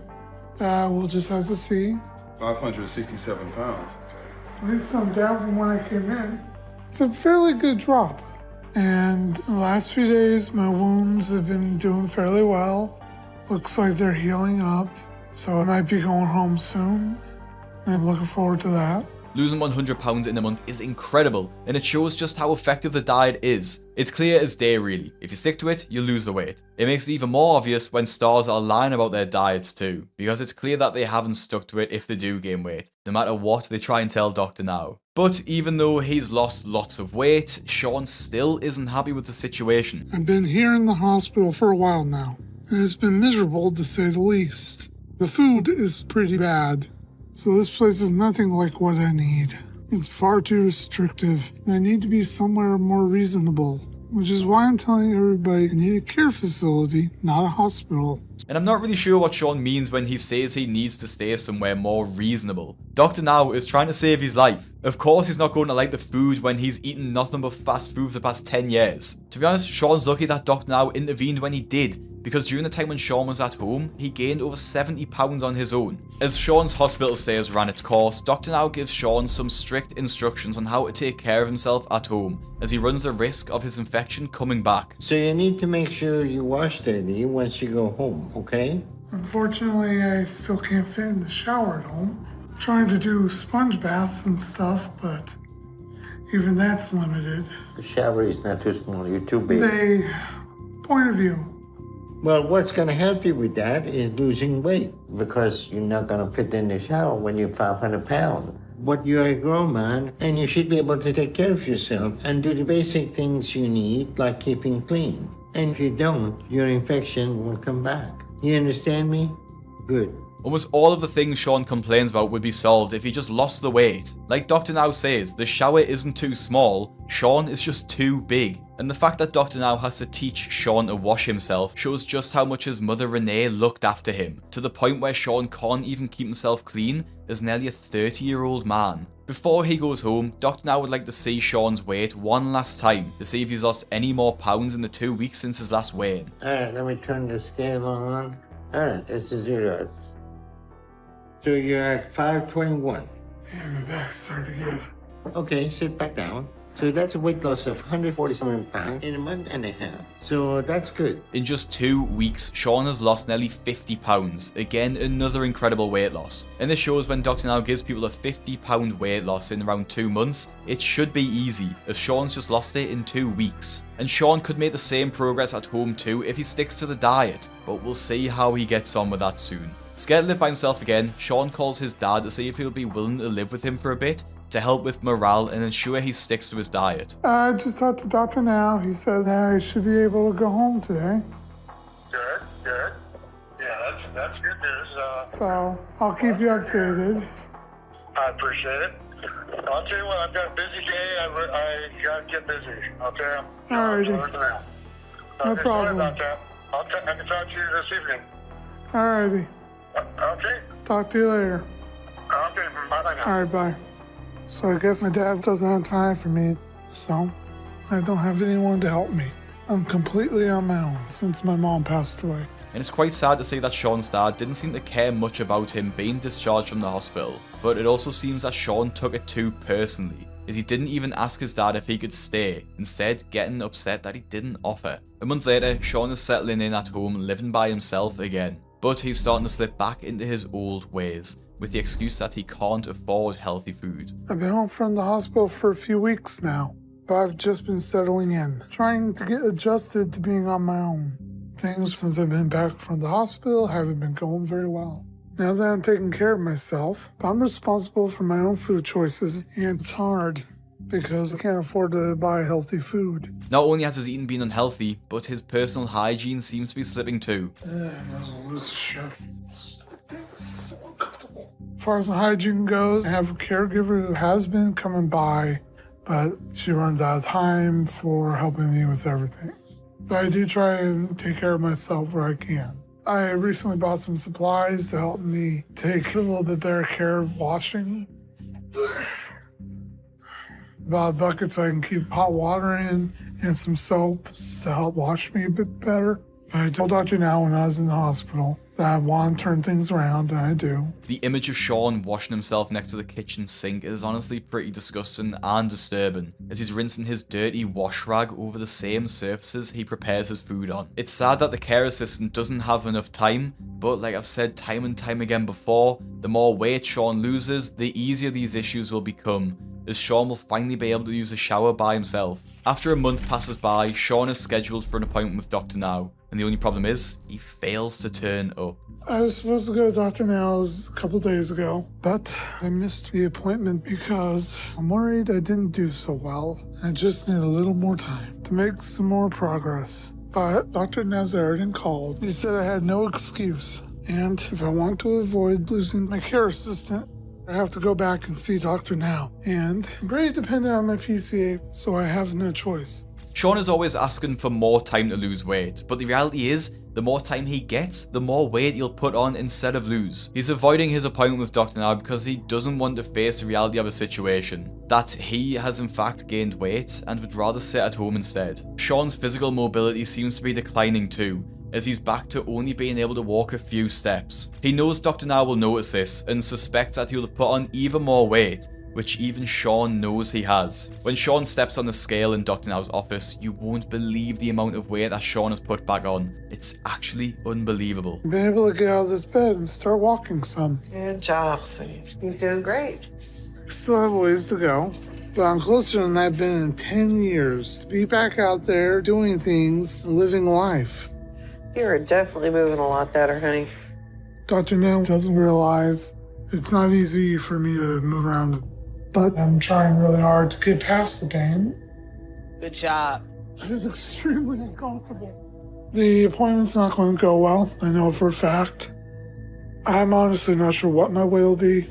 Just going to go with it, just see what the hell happens. Every time I go to Dr. Now's, I haven't lost weight. I'm gaining weight. It's not that I'm not trying to lose weight, I do want to lose it.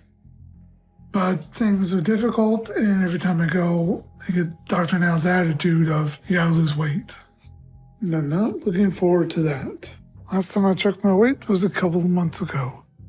When I left the hospital, I weighed about 520, and Dr. Now wanted me to lose at least 30 pounds a month. So that means I should be down to 460 pounds today. I have no hopes, no expectations, I just want to get this over with. 709. The number today is surprising, very disappointing. Dr. Now's not going to be happy about the progress. I'm going back. And Dr. Now is less than impressed with Sean's complete failure over the past few months. Last time I saw you was 2 months ago, and you were 521. Now you're almost 710. So in 2 months, you gained 188 pounds. In 2 months. So how did that happen? I just didn't give a crap. What do you mean, didn't give a crap? About what? Emotionally, I haven't been in the right mind. Well, at this rate, you're going to be back to your highest weight here soon. But we can't seem to get you to understand that with the choices you're making and the way you're going, you're not going to last too long. And if that's the case, Dan, the only thing left for me is to fill out your death certificate, only leave the date open, because you're not too far from it. Yeah. Because there is nothing more we can do for you if you don't wake up. So how do we get you to stop doing what you're doing? No idea. What do you mean, no idea? I just can't stop eating. Don't know why. You know how much food you had to eat to gain almost 100 pounds a month? This is more than you just can't stop. How are you even getting that much food to gain like that? I had some money come in recently, which it hadn't. So what do you do with the money that you got recently? Pretty much ate it. So how much money is left now? Over 1,000. How much you started with? So you ate 9,000. Well, some of it I shopped with, but bought some stuff I needed. You bought some stuff, then the rest was for the food? Never said I was smart. So what are you gonna do when you run out of money? Stop eating. Why can't you stop now? But as you said, impulse control. Don't have it.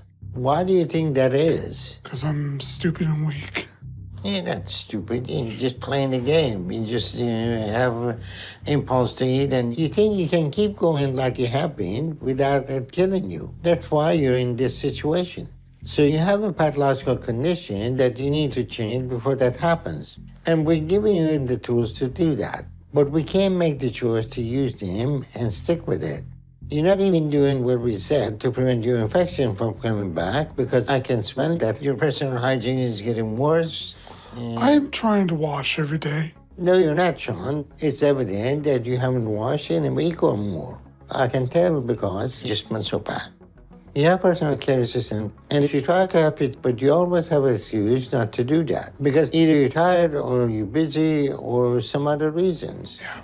So right now, you tell me how we can help you to start to do what you need to live. My jaw literally dropped when it said that he'd spent over £9,000 in just over 2 months just on food. To put that in perspective, Sean must have spent around £150 a day just on food. It's extra infuriating too when we consider that just a few months ago, Sean said that he was too poor to buy healthy food. His outright lies are shameful, especially because Sean is essentially using this money, which I assume was some sort of disability bursary, just to eat food, when it really should have been spent on things like carers, improvement to his apartment, a gym membership maybe, and whatever else Sean needed to start his new life. Sean begs Dr. Now to do a full gastric bypass surgery instead of just the sleeve he had 2 years ago. But Dr. Now outright refuses. 1, because his body wouldn't be able to handle it at all with his current weight, and 2, because he doesn't see the point when Sean will just eat whatever he wants when he's back home anyway. 3 days later, Dr. Now admits Sean to the hospital in an intervention type situation, as a last ditch attempt to get Sean to start taking his life seriously. Dr. Now comes to have a chat with Sean about his life, but it gets rather heated rather quickly. But the bad news is your infection is starting to come back, and you gained almost 200 pounds in the last 2 months. So you're getting back to your original weight now, huh?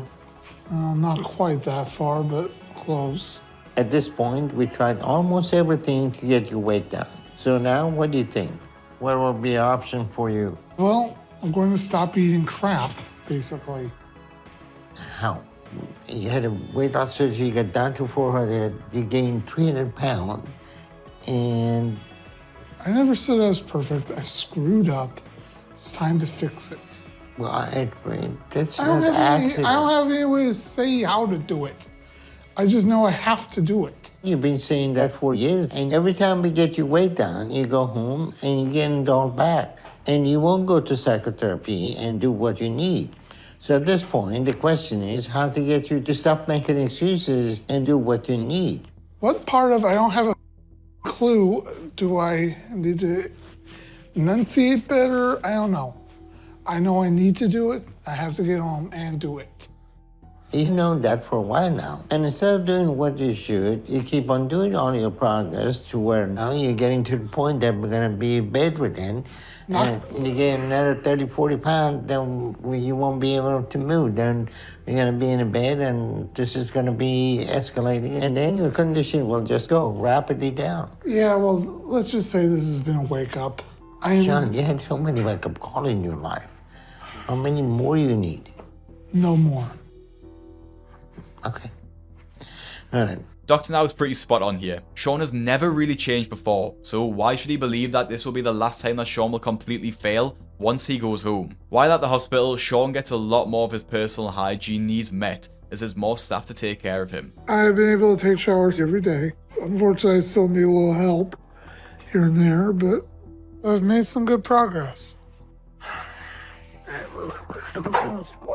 I come back to my room every day hurting pretty bad.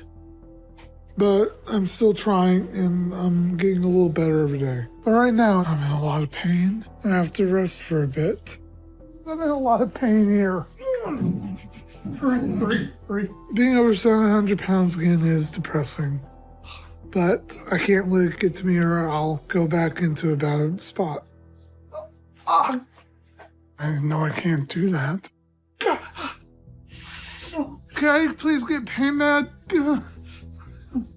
I'm hurting really bad. It feels like somebody's took a flamethrower to it.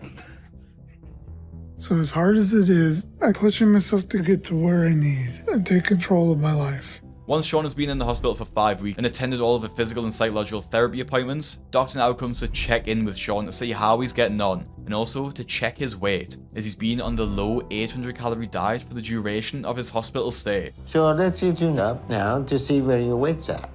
You were 709 a month ago, and you should have been able to lose about 100 pounds in this time. So let's go and check your weight right now, okay? Okay.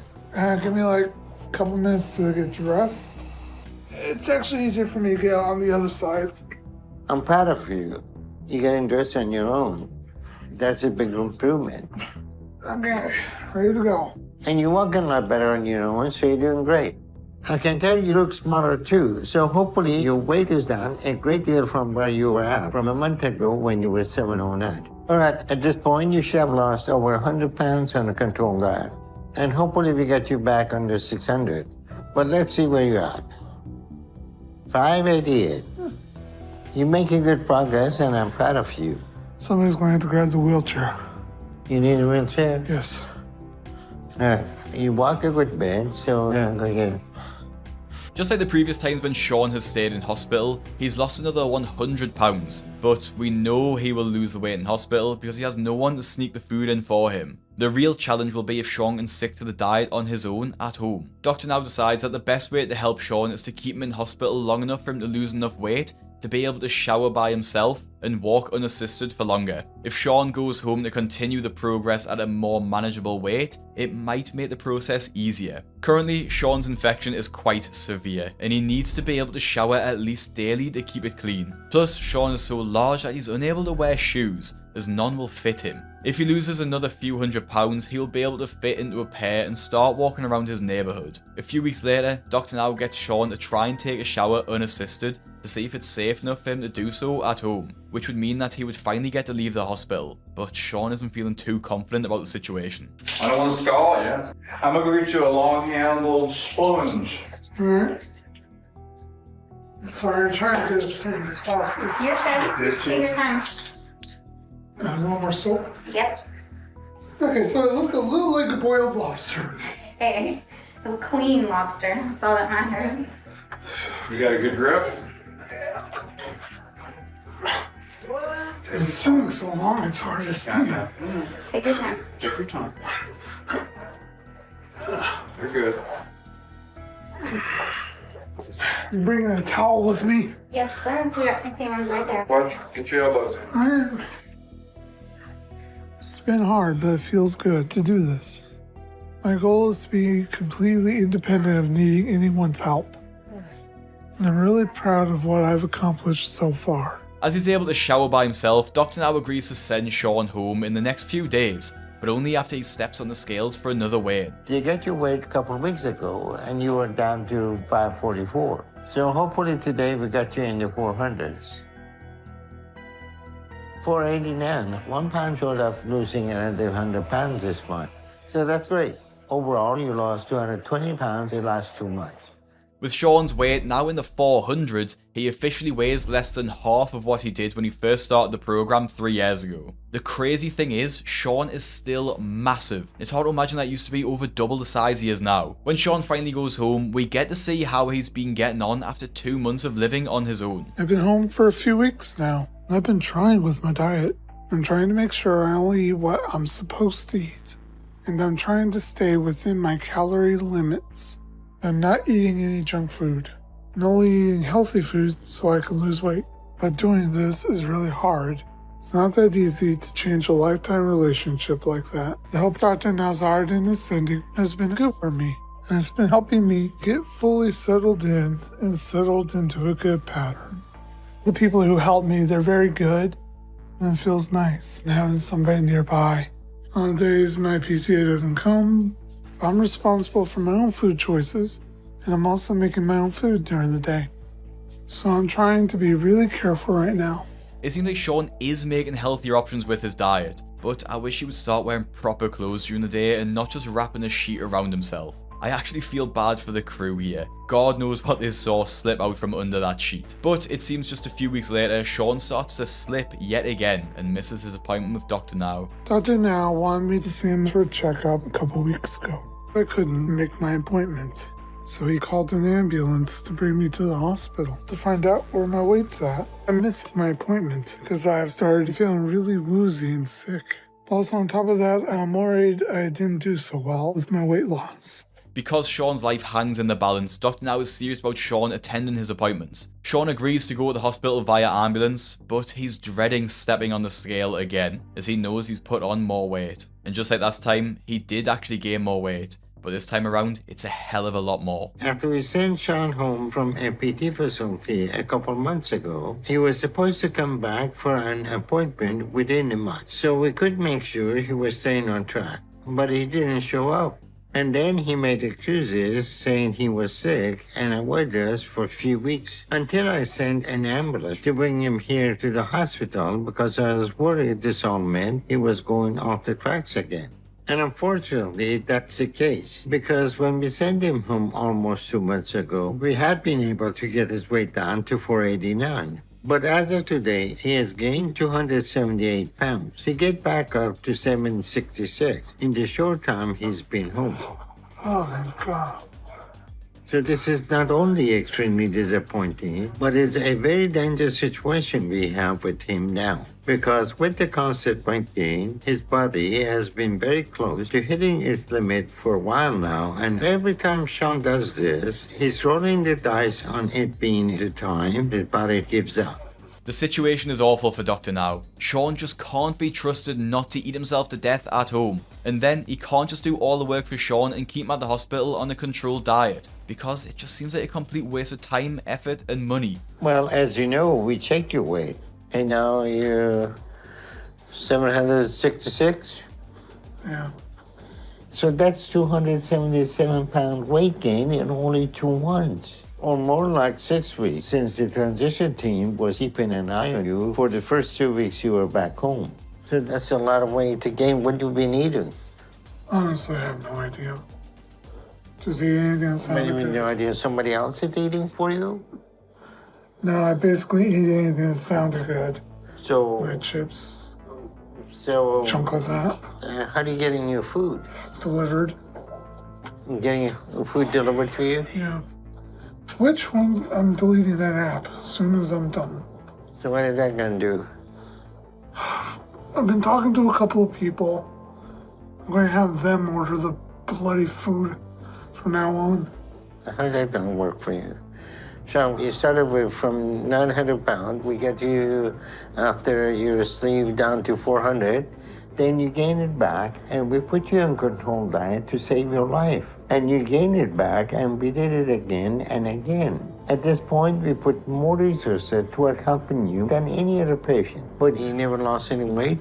And in a couple of months, you're gonna be up to 900. But that's assuming you even live that long at this point. So we're gonna run some tests to see if there is anything life-threatening that we need to address. Because your body has been close to its breaking point for a while now.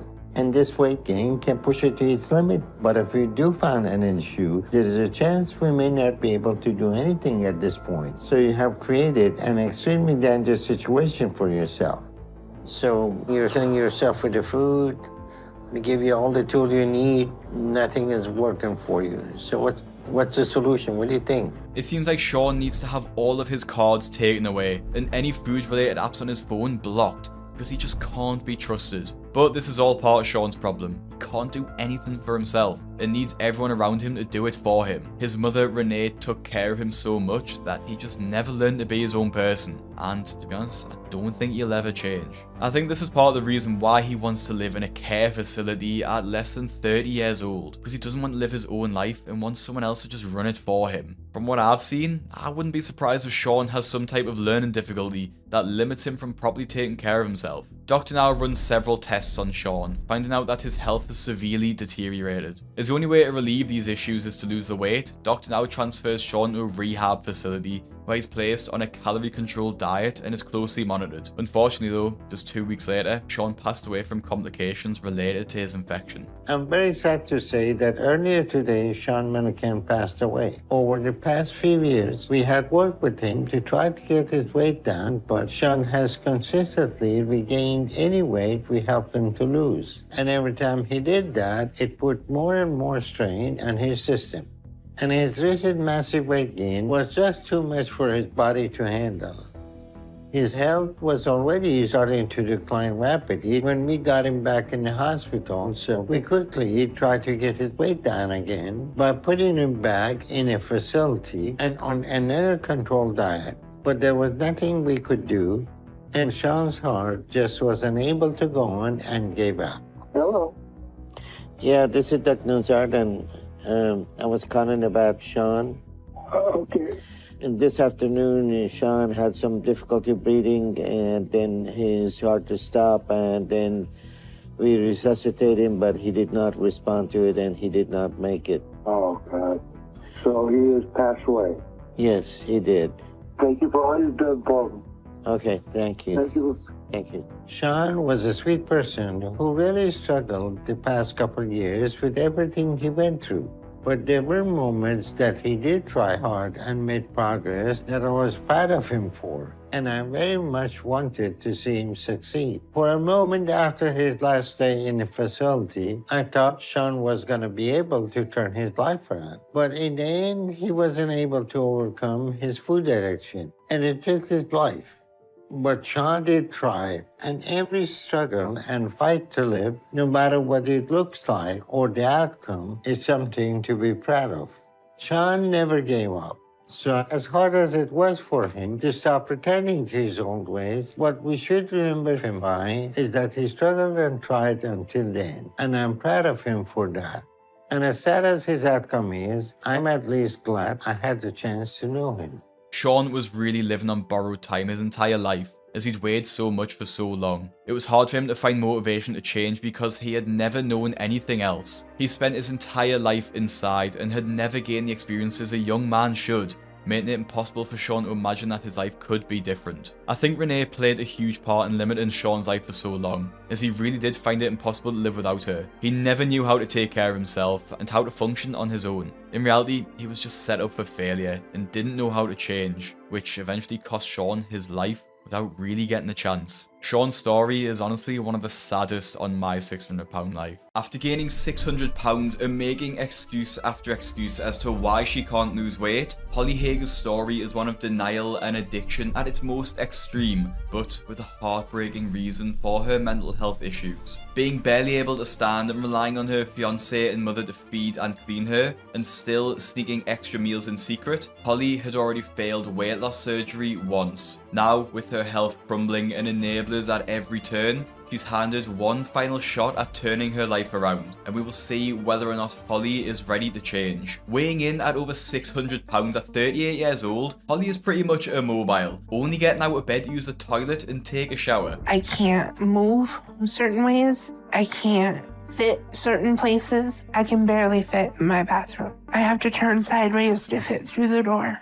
So my fiance Ray has to help me when I use the toilet and take a bath. It's totally embarrassing and degrading to have somebody to help me with that. But I have to have help because even when I'm able to do something on my own, it completely wears me out to the point where I feel like I'm gonna pass out. Washing herself in the shower is the only thing Holly has left that she can do on her own. But even this is becoming increasingly more difficult, as she can barely stand for more than a few minutes. She's terrified that her fiancé Ray will have to start washing her in bed because her weight shows no signs of slowing down. You okay? Just got dizzy for a minute. Okay, I'm gonna go fix you a plate of food.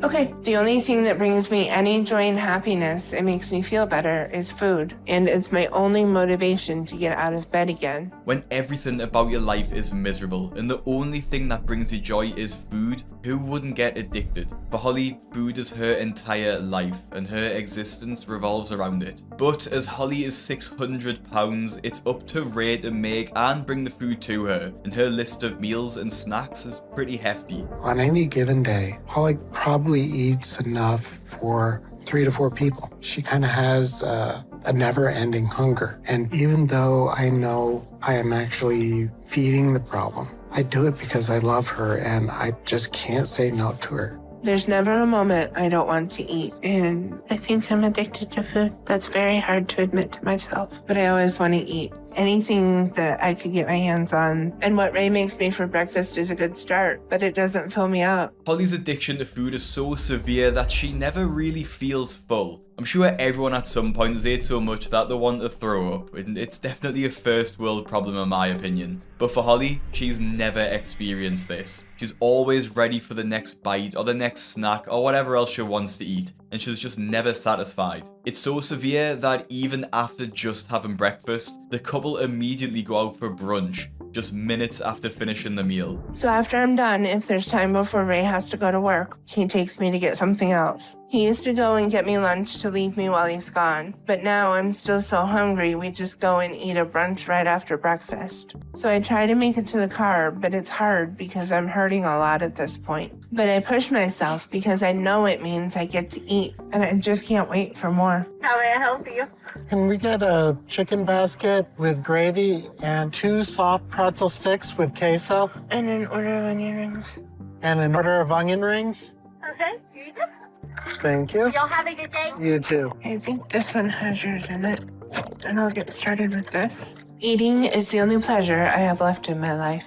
And without it, I have nothing. I love the way it makes me feel and the happiness I feel with every bite. But the moment my meal is over and I've eaten everything I have, all the sadness comes back, so all I can think about is when I can eat again. Even if you thought this surely would be enough for Holly, it isn't. After Ray leaves her home alone to go to work, Holly raids the cupboards and eats anything and everything she can get her hands on. It's been this way ever since Holly can remember, as she's always loved food and loved to eat. Even when she was a child, Holly can remember struggling with her weight just because she couldn't stop eating. When Holly was a little girl, I couldn't believe her appetite. I seemed to be feeding her constantly because she was constantly crying and wanting to be fed right from the beginning. While Holly was around preschool age, she can remember not thinking anything about her weight or worrying about it at all. It was just normal to her. But when she got older and started school, it started to become a big problem. The first time I realized it was becoming a problem was when I was 6, though. That's when the bullying started.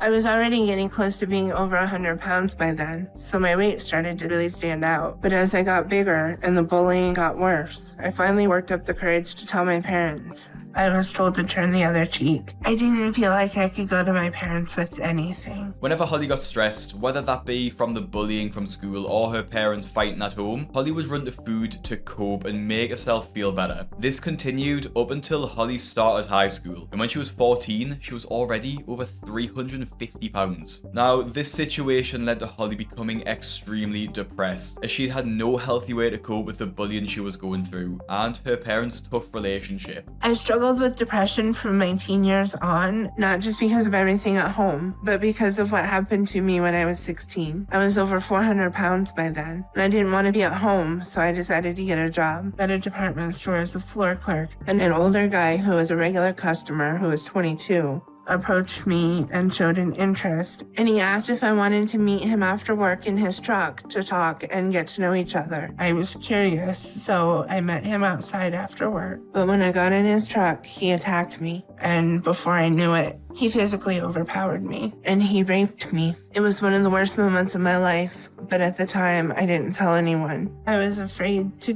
go to my parents and talk to them about what happened. I was afraid of letting them down. This story is extremely upsetting to hear, and it's actually really brave of Holly to share this with the audience. This abuse acted as a catalyst for Holly's food addiction, as it was the only thing she felt like she would turn to make herself feel better, as the trauma from the attack was so severe. Going through something as horrific as what Holly had must have been absolutely terrifying, especially as she had no one to help her from healing from it. With this in mind, it's no wonder Holly turned to her addiction. It's the same reason many victims of abuse turn to drugs or alcohol, just because of how powerful of a tool it is in muting the pain, if only for a few moments. And for Holly, she just couldn't stop it. After the attack, Holly just felt like her life was getting worse and worse. She continued to gain so much weight that she began to struggle with her mobility, meaning that she had to drop out of college and move back in with her parents. A few years later, Holly met and married her first husband, and the relationship started out pretty nice, but as time went on, he became abusive, and Holly eventually left him. He was the first guy I had trusted, and I felt like he had betrayed that trust with how he had treated me for 10 years. So I left him. and got weight loss surgery. I wanted to take my life back and finally lose all the weight, so I had my stomach stapled. And for the year after that, I started to really lose weight for the first time in my life. And at first the surgery worked and I got down to 398 pounds. And I was really excited because I was doing well. I was 32 then, so it was almost 20 years since I was down that low. But that's as far as my weight loss went, because after, I started struggling with wanting to eat again. So I started eating more even when I was full. And I ended up busting my staples and was back in the 500s again by the time I was 33. And I was really depressed about that, and I started to give up. The fact that Holly has already lost a lot of weight before shows she's strong enough to do it, but her ability to gain it all back demonstrates just how easy it is to sink back into addiction. With her now fiance Ray, Holly continued to gain weight while being with him, getting to over 600 pounds. As a result of the weight gain, Holly's mobility was severely impacted. No longer able to look after herself properly, the couple had to move in with Holly's parents, as when Ray is out with work, someone needs to be in the home to take care of her. While living with Ray, Holly also kept this a secret from her parents, as they are quite traditional people who believe that if two people are living together in a relationship, they need to be married. Given the unconventional situation with Holly's weight, they decided to let the issue slide, but they weren't overly pleased about it. Holly's mother looks after Holly the most, besides Ray, making her all the meals and helping with her personal care. And while living back with her parents as an adult, their relationship has changed quite a lot, as you can probably imagine. But the one change I'm happy about in our relationship is that my mom is no longer trying to get me to lose weight or eat better. I think a part of her likes some of the food I eat, and I feel like eating is a time where we bond, and it's the one thing that we can do to spend time together. Holly and I have had conversations about eating, dieting, and I know I'm an accommodator, but she is hungry all the time. And the idea of her being hungry just eats me up. So to keep her happy, I spoil her rotten. Honestly, I think Holly's attitude towards her mother is pretty disturbing. Overfeeding your adult child to the point they become immobile is not being spoiled rotten, it's abuse. What's interesting too is that Holly's father has a somewhat different take on the situation. Holly has a big appetite. It's like she can't get the food into her mouth fast enough. And I worry about Holly because it's just not healthy being that big. I don't want to lose her. Nobody's supposed to have to bury their children. Her father knows that Holly's size threatens her life and is scared that she might even die soon. It's crazy that her mother is unaware of this, or perhaps is just in denial about it. But either way, her mother is seriously contributing towards her own daughter's decline. It's a scary thought that your children might actually die before you because of something that you've done. You'll remember from earlier that after Ray and Holly eat breakfast together, they'll go out for another brunch. And that's exactly what the couple do after dinner. My parents and me have dinner, but that meal is just the start of my dinner. Because Ray has to work late, he comes home after we're finished. And he gets fast food on the way home for both of us. So once I've finished eating with my family, I go and get ready for bed. And then me and Ray will eat together before I go to sleep. I got the food, sweetie. By the end of the day, I know I've eaten a lot. I've had probably 4 or 5 meals and a whole lot of snacks. And I'd keep eating if I could, because I'm never full and I always want to eat. And I know my eating's more out of control than it's ever been, and that I'm getting to a breaking point. But I've tried to stop and I can't, and I don't know what to do. And I'm scared because I know I can't keep going much longer. And I'm gonna have a heart attack or something in my body will just hit this wall and I'm gonna die. Every day, Holly is eating an extra 2 to 4 meals and as many snacks as she wants. From looking at her eating habits, it's clear how she got to this size. Breaking this habit will be very difficult for Holly, and she will have to learn to restrict herself to just 3 low-calorie meals a day and no snacks. Maybe if Holly got the Fat Loss Kitchen cookbook, she would be able to make filling meals that are low calorie and enjoy cooking while doing so. The cookbook features over 40 recipes and has alternatives for things such as KFC and healthy burgers. The link is in the description to check it out, and if you use code Craig you get 15% off. And remember, we still send out weekly newsletters every single Friday night, so make sure you visit fatlasskitchen.com to go and get your cookbook and sign up to the newsletter. Thank you so much, and let's get back into Holly. Losing this weight means everything to do, as once she loses it for good, she can finally start her life. Being over 600 pounds makes me feel like I'm never going to amount to anything, that I'm never going to be able to fulfill any of my dreams. I'm never going to have a family. I'm never going to be able to do the things that I lay in bed at night and dream about. Knowing that her life is on the line, Holly makes an appointment with Dr. Now, who specialises in weight loss surgery for patients of her size. The drive to Houston from Holly's house takes around 12 to 13 hours without stopping, and as Holly hasn't spent more than 20 minutes in the car in a few years, she's really nervous about how she'll handle the pain and discomfort of the journey. And on the way down to Houston, the couple pull into a few different fast food drive-thrus, ordering a pretty hefty amount of food each time. Can I get 2 Asiago Ranch Chicken Club sandwiches and 2 singles? Was that Danny's account? No, that'll be all. Pull around the above window. For my whole life, the only thing I've had to rely on to help me survive is food. Even though I know that if I don't change, it's going to be what kills me, I still haven't been able to stop. And the fact that I already had weight loss surgery once and it failed scares me. Because I don't know what's going to make it different this time and how I'm going to be able to stop running to food. The road trip doesn't last long. As only 3 hours into the drive, Holly asks Ray to pull over, as she is simply too uncomfortable to keep going any longer. I have to get out. At the next hotel, we have to get a room. Okay. Okay. I am in so much pain right now. I can't take it, so we're going to have to stop.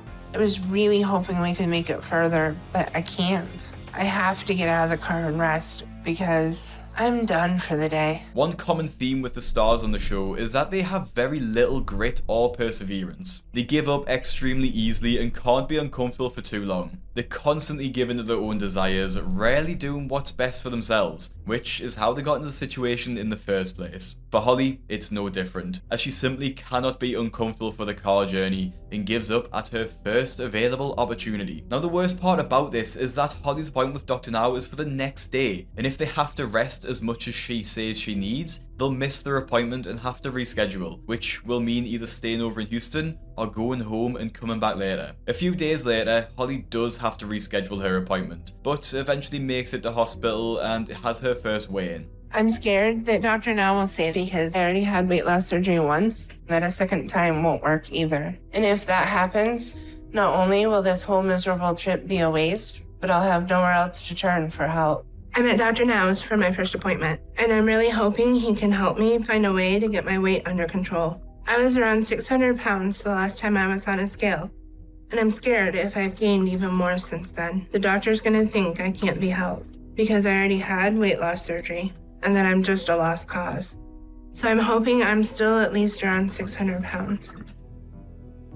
That's really discouraging. I'm scared that the number is that high, and I'm ashamed that I let myself get so big. Holly's weight at 658 pounds definitely puts her at the higher end of the scale for stars on the show, and she'll have to do a lot of work to lose it. Now, one of the funniest parts of the show is when the stars straight up lie to Dr. Now about how much they eat, as if they literally just haven't stepped on the scales and weighed over 600 pounds. And this is something that Dr. Now sees every day, and you'll probably seen a lot on my channel, and he's very experienced in saying past the lies. Holly's story is no different, as she conveniently misses out the extra breakfasts and dinners she has with Ray between the meals. So walk me through what you eat when you wake up till you go to bed.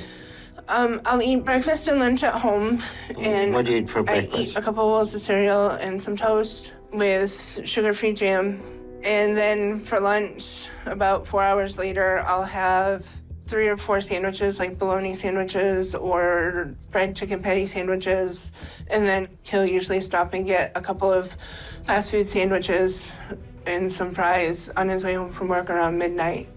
Well, that sounds like a lot, but it does not explain how you're starting to approach being 700 pounds. So either you're lying and not telling me everything, or you aren't realizing how much you actually eat. So that's something that we need to address. Holly's history is also slightly different in that she's had weight loss surgery 10 years ago, and Dr. Now states that patients who have had the surgery before are even more likely to fail the second time around. So you never dealt with the issues driving you to eat. And the odds of long-term failure are high for someone at your weight. Okay.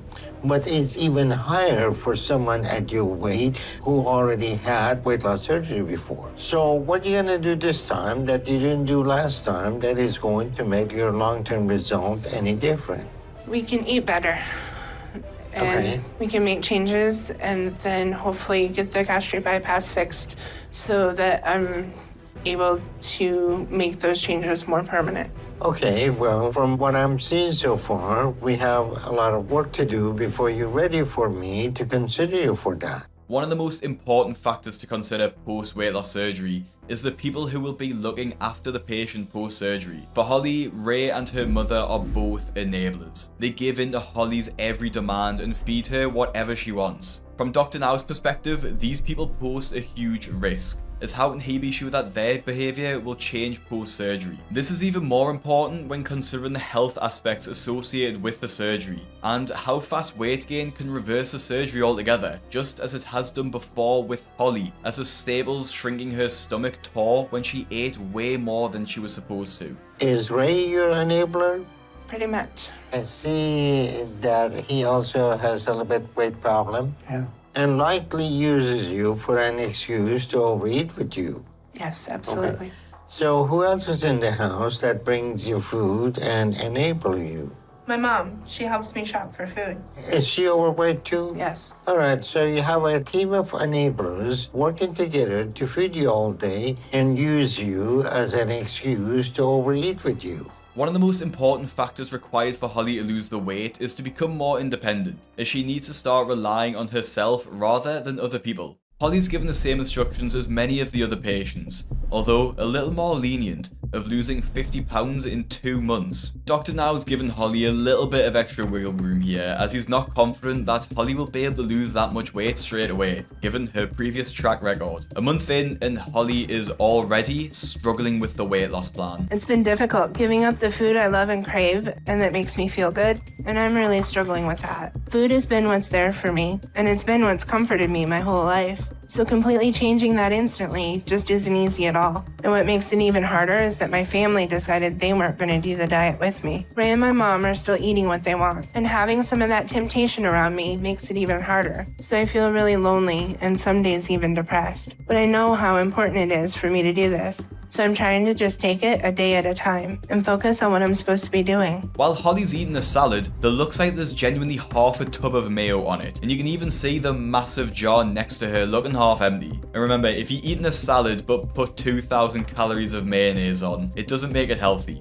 And after 2 months of her diet, Holly is back at Dr. Now's office for another weigh-in. I'm at Dr. Now's for my second appointment, and I'm really hoping to see if I made it to my weight loss goal of losing 50 pounds over the last 2 months. But I'm really scared right now because everything is riding on this. I was at 658, so that means I need to be at least below 608 today. So I hope I did that because I've been working really hard to do this and get approved today.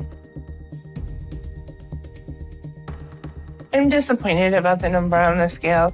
With a weight loss of just 29 pounds, Holly has still clearly been overeating during her 2 months at home. For someone of her size, if she'd stuck to the plan, she would have lost over 100 pounds in the same time period. At least she hasn't gained any weight, but she definitely won't be able to get on the weight loss surgery anytime soon. When Dr. Now confronts Holly about what she's been eating, she has a few excuses to offer up as to why it hasn't exactly gone to plan. I was just eyeballing my portions instead of actually measuring them out.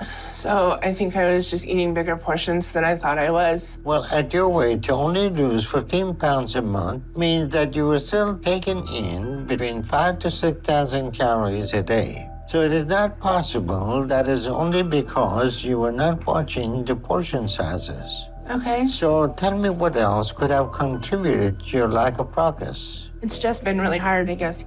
Because last week I had a lot of cravings, so I know there was a couple of times that I didn't stick to the plan. No one said this will be easy. It's not. But it is ultimately a choice. So let me explain to you your situation. Okay. Someone over 600 pounds has less than 5% success rate long term to lose the weight and keep it off. If that person already had weight loss surgery, then the chances drop below 1%. So all the odds at this point are stacked against you, and the only chance you have is to make the choice right now to show me that you can do what you need. But what happens from here is up to you, all right? Okay. The fact that Holly only has a 1% chance of losing weight is genuinely insane, especially considering the fact that 99% of people in Holly's position in the past haven't been successful. Her lack of weight loss is disappointing, and it's clear she didn't do much exercise either, given that she arrived to her appointment a few days late because she felt so uncomfortable during the road trip that she had to stop multiple times to rest again. If something is difficult or uncomfortable, she uses that as an excuse to give in and not do it, and just give in to her cravings. As Dr. Now is also concerned about the 4 to 5 trips Holly is taking to get to Houston, because she can only travel for a few hours at a time, he suggests that she move to Houston to complete the treatment, to put less strain on her body. 3 weeks later, Holly makes the tough decision to move to Houston with Ray. Not only is she leaving her hometown behind for a while, but she's also leaving her wheelchair at home in an effort to become more mobile. The hardest and scariest thing I've ever had to do in my life. And it's exhausting physically and emotionally because my mom isn't going to be with us because she says she needs to stay here and take care of my dad. But it's a lot harder to leave her than I thought. I love you. Because I'm not sure how long I'll be gone or when I'm going to see her again. It'll be fun. You can do this. Okay. You're not going away. You're just taking a little long trip. You gotta get healthy. Okay. And you've got to stay away from the temptations. I hate to see her leave because I'm gonna really miss her. The emotional ordeal of having to come down to Houston was huge, as Holly has never made such a drastic change in her life before. Moving to Houston represents more than just coming to be closer to Dr. Now, it actually shows how willing Holly is to shift the weight. And that is until they order a takeaway on their first night and give a pretty sorry excuse for doing so. This is a lot harder than I thought it would be, but I'm trying to do what I need. Since we just moved in, we're not really set up to cook. So we're ordering delivery from places around here a lot until we can get some pots and pans and stuff to cook with. But Ray said he's gonna look for a job tomorrow and he'll get all that while he's out and we can start prepping healthy meals. This has got to be one of the worst excuses I've ever heard. They have to have takeaway food because they can't afford pots and pans. The one takeaway they ordered would have paid for the pots and pans, and probably a lot more too. Tonight we had Chinese for dinner. I had cashew chicken and a couple of egg rolls, which isn't the healthiest, but I hadn't eaten since breakfast and Ray hadn't eaten all day. And I tried to pick something that at least had veggies in it so that I wasn't totally eating wrong. I can't sit anymore. I think I'm gonna go lay down. Would you mind cleaning up? I don't mind. Okay. The fact that Holly thinks ordering a Chinese is healthy because it has veggies in is the same vibe as thinking a pizza is one of your 5 a day because it has tomatoes on. It just doesn't add up. And this kind of attitude of trying to find excuses as to why she can't stick to the diet is the same harmful behaviour that got her to 600 pounds. And the reason why she put all the weight back on after her first surgery. In Shaun of Steel's video, which you should watch by the way, as his take on the episode is pretty good, one commenter notices the inconsistency of Holly's meal choices from the Chinese takeaway. Every single Chinese restaurant I've been to has diet section with steamed veggies, no sauce, no oil. It's possible for her to have made a better choice. I have 1 month to lose the weight I was supposed to and make it to my goal. And I plan to give it my all and work as hard as I can and get approved for weight loss surgery. Because I don't want to lose this chance. How can Holly even say that she's willing to give the weight loss her all when she's literally been eating takeaways every night, and all will reveal itself when she goes to see Dr. Now? But I've mostly stuck to the diet, and I just hope my progress is enough to get approved for weight loss surgery. Holly Hager, how are you? I'm okay. And Dr. Now told me I needed to try and lose 50 pounds again, to be at or under 579 today. I'm really upset, and I don't understand why my progress isn't that good. So I'm shocked and confused and nervous to hear what Dr. Now is going to say.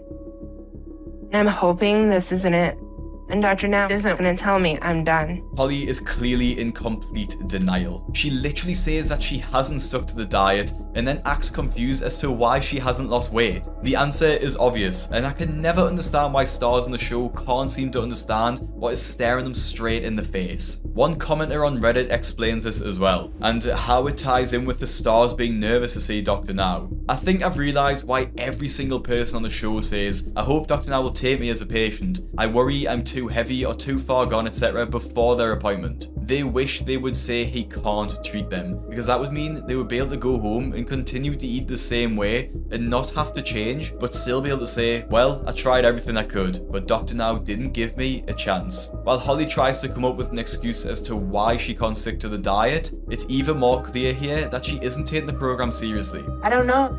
I thought I was doing good till I saw the scale. Holly, stop playing games and lying to me. You know exactly what you're doing when you're making the choices you do.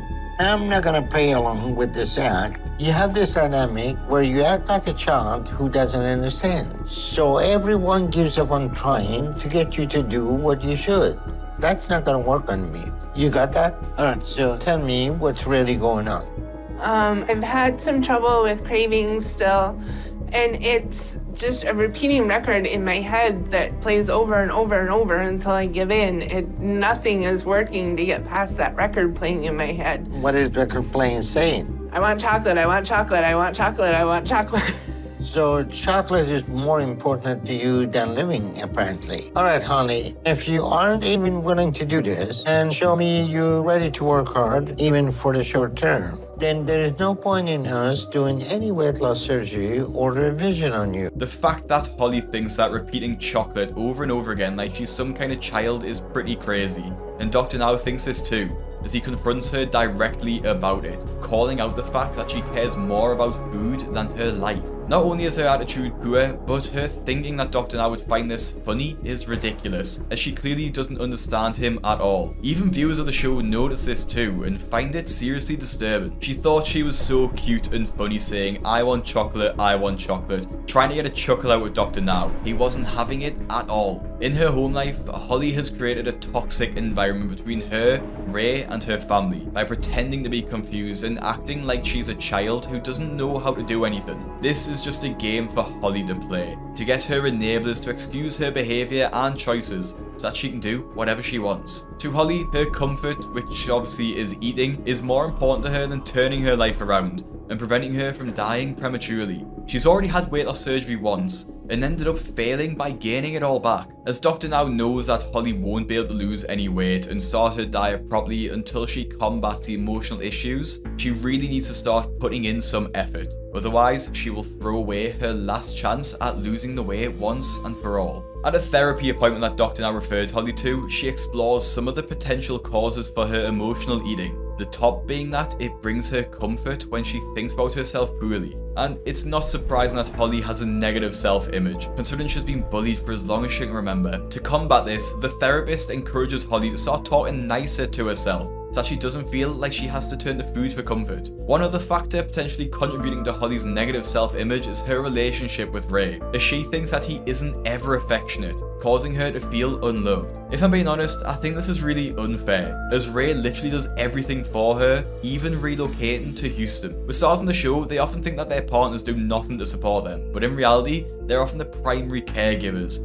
spending every waking moment to look after them and throwing their own life away while doing so. Especially what she told me about standing up for myself and the things that I need. And what I really need most right now is to know Ray cares about me and that he still wants more from me than just a roommate. Because I'm so lonely right now. And I feel like he sometimes gets so carried away in the caregiver role that he neglects to come over and give me a hug or a kiss or just let me know that he's thinking about me. So it's frustrating. It feels like he likes the dog better than me sometimes. But it's hard to talk to him about those things too. And that's all making it so much harder for me to try and do this and deal with my cravings when I feel so alone. So I want to know if he even wants more from me anymore. And if he even sees a future with me like we planned. And if he still wants to get married. So I've been working up the courage to talk to him because I know this is something I have to do, even though it's really scary for me. So I talked with the counselor, Lola, and we talked about how my relationship with you was. And I told her that sometimes when we're together, I still feel lonely. After I lose weight, you would be closer to getting ready for a wedding. Absolutely. I love you and I want to spend the rest of my life with you. Because I feel the same way about you. I have a hug. I feel really good right now. And I feel like Ray listened and he heard me. And seeing how Ray reacted and hearing that he does care for me and wants to be there for me felt really good. So I'm really proud of myself for working up the courage to do this and not chickening out. Because if I can start to confront things and deal with them no matter how hard or scary it is, maybe there's still hope for me. After 2 months of supposedly working on her diet, her stamina, and her emotional issues, Holly is back in Dr. Now's office and steps on the scales. I'm back to see Dr. Now for another appointment and to find out if I got to my goal. At my last appointment 2 months ago, I was down to 611 pounds. And Dr. Now told me I had finally lose 50 pounds by this appointment. So that means I have to be below 561 pounds today. And I'm praying that I did that. I don't really know how I feel right now because it's more weight loss than I did the first 2 times. So I'm happy about that, but another part of me is still scared and nervous because it's still a little shy of the 50-pound goal I was supposed to hit. So I have no idea what Dr. Now is going to think or say to me.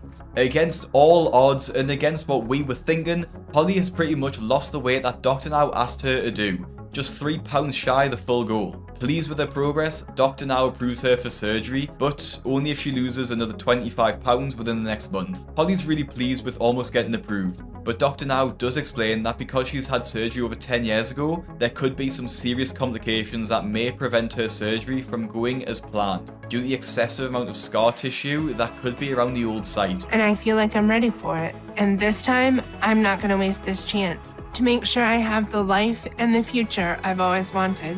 I came here to take the risk, and it's a huge risk, but everything's riding on it. And the rest of my life depends on this surgery being successful. Today we are hopefully going to be able to perform bypass surgery on Holly. And as Dr. Now starts to perform the weight loss surgery, his worst fear is confirmed. Holly has a hernia around her belly button, and it looks like it is wrapping around some of her intestine and stomach. And this hernia will cause severe complications and could even be life-threatening for her. So this is an extremely unfortunate situation with Holly right now. Because as long as this hernia is here, there is no way we can safely complete weight loss surgery on her. But luckily, thanks to Dr. Now's intense surgical experience, he manages to not only remove her hernia, but remove the scar tissue from the previous surgery too, and complete the bypass surgery at the same time. There were a few moments where I was uncertain if we were going to be able to complete the operation. We had to make an incision and fix that hernia that she had in belly button so the bowel would not get into it and have a complication after surgery. So overall surgery was complicated but went very well, and we were able to do gastric bypass on her. And this is going to give her the help she needs to stay on track and keep losing weight while she works on her deeper emotional issues that will be vital for her long-term success. And with this surgery, Holly should lose 40 pounds this first month and then 25 pounds each month until she gets in the lower 300s. After the surgery, Holly should lose about 40 pounds each month until she gets into the lower 300 pounds region. But if Holly wants to stay successful post-surgery, she needs to overcome the root issues that are causing her to eat. A month after the surgery, Holly is 36 pounds down and is feeling pretty good, especially since she's been going to therapy too. She's even lost enough weight to get behind the wheel and drive some of the way home. As part of her therapy treatment, her therapist Lola advises that Holly go back home and speak to her mother about some of the emotional issues she goes through, and opens up about some of the traumatic experience she had growing up. One of the things that we've been talking about is how in high school I was sexually abused. I had no idea. I know. Why didn't you think you could come and talk to me?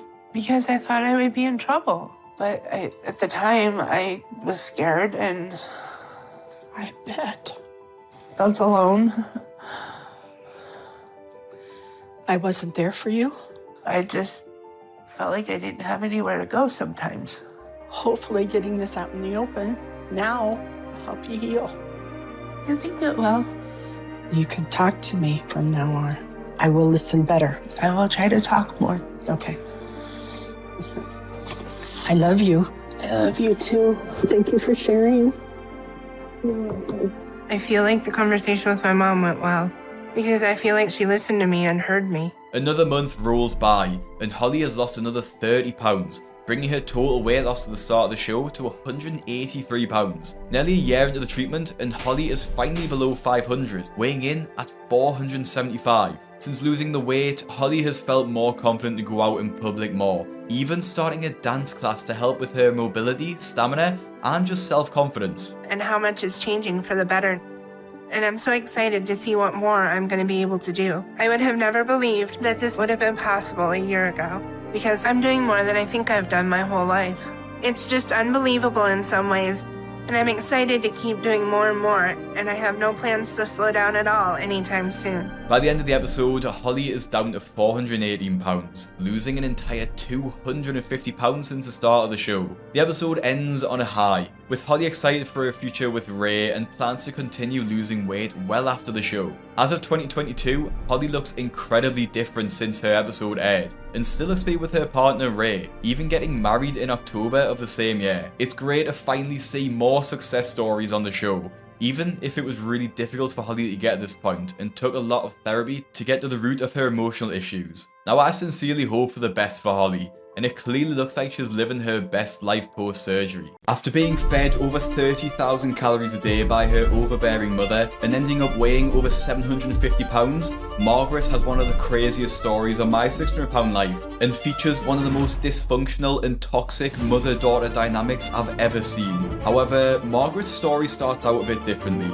as she doesn't actually choose to take part in the show, but rather is forced into it against her own free will, and her attitude throughout shows. This is because Margaret had a pretty bad fall and ends up hospitalised at Dr. Now's facility, as the original hospital she went to didn't have the capability to look after a patient of her size. She's one of the heaviest patients ever on the show, believing that she weighs over 750 pounds in the beginning, but in reality this could be even higher, as she hasn't been able to weigh herself in years. To make matters worse, the last time Margaret got out of bed was 6 months ago, meaning that she's likely gained even more weight in the past few months as she's become immobile, and her body is burning even less calories than before. To understand how she got to her size, Dr. Now has to do some digging. With Margaret now immobile, someone had to be bringing her the food, because it's not like she can get up and walk around to get it. Who takes care of you at home? My mom.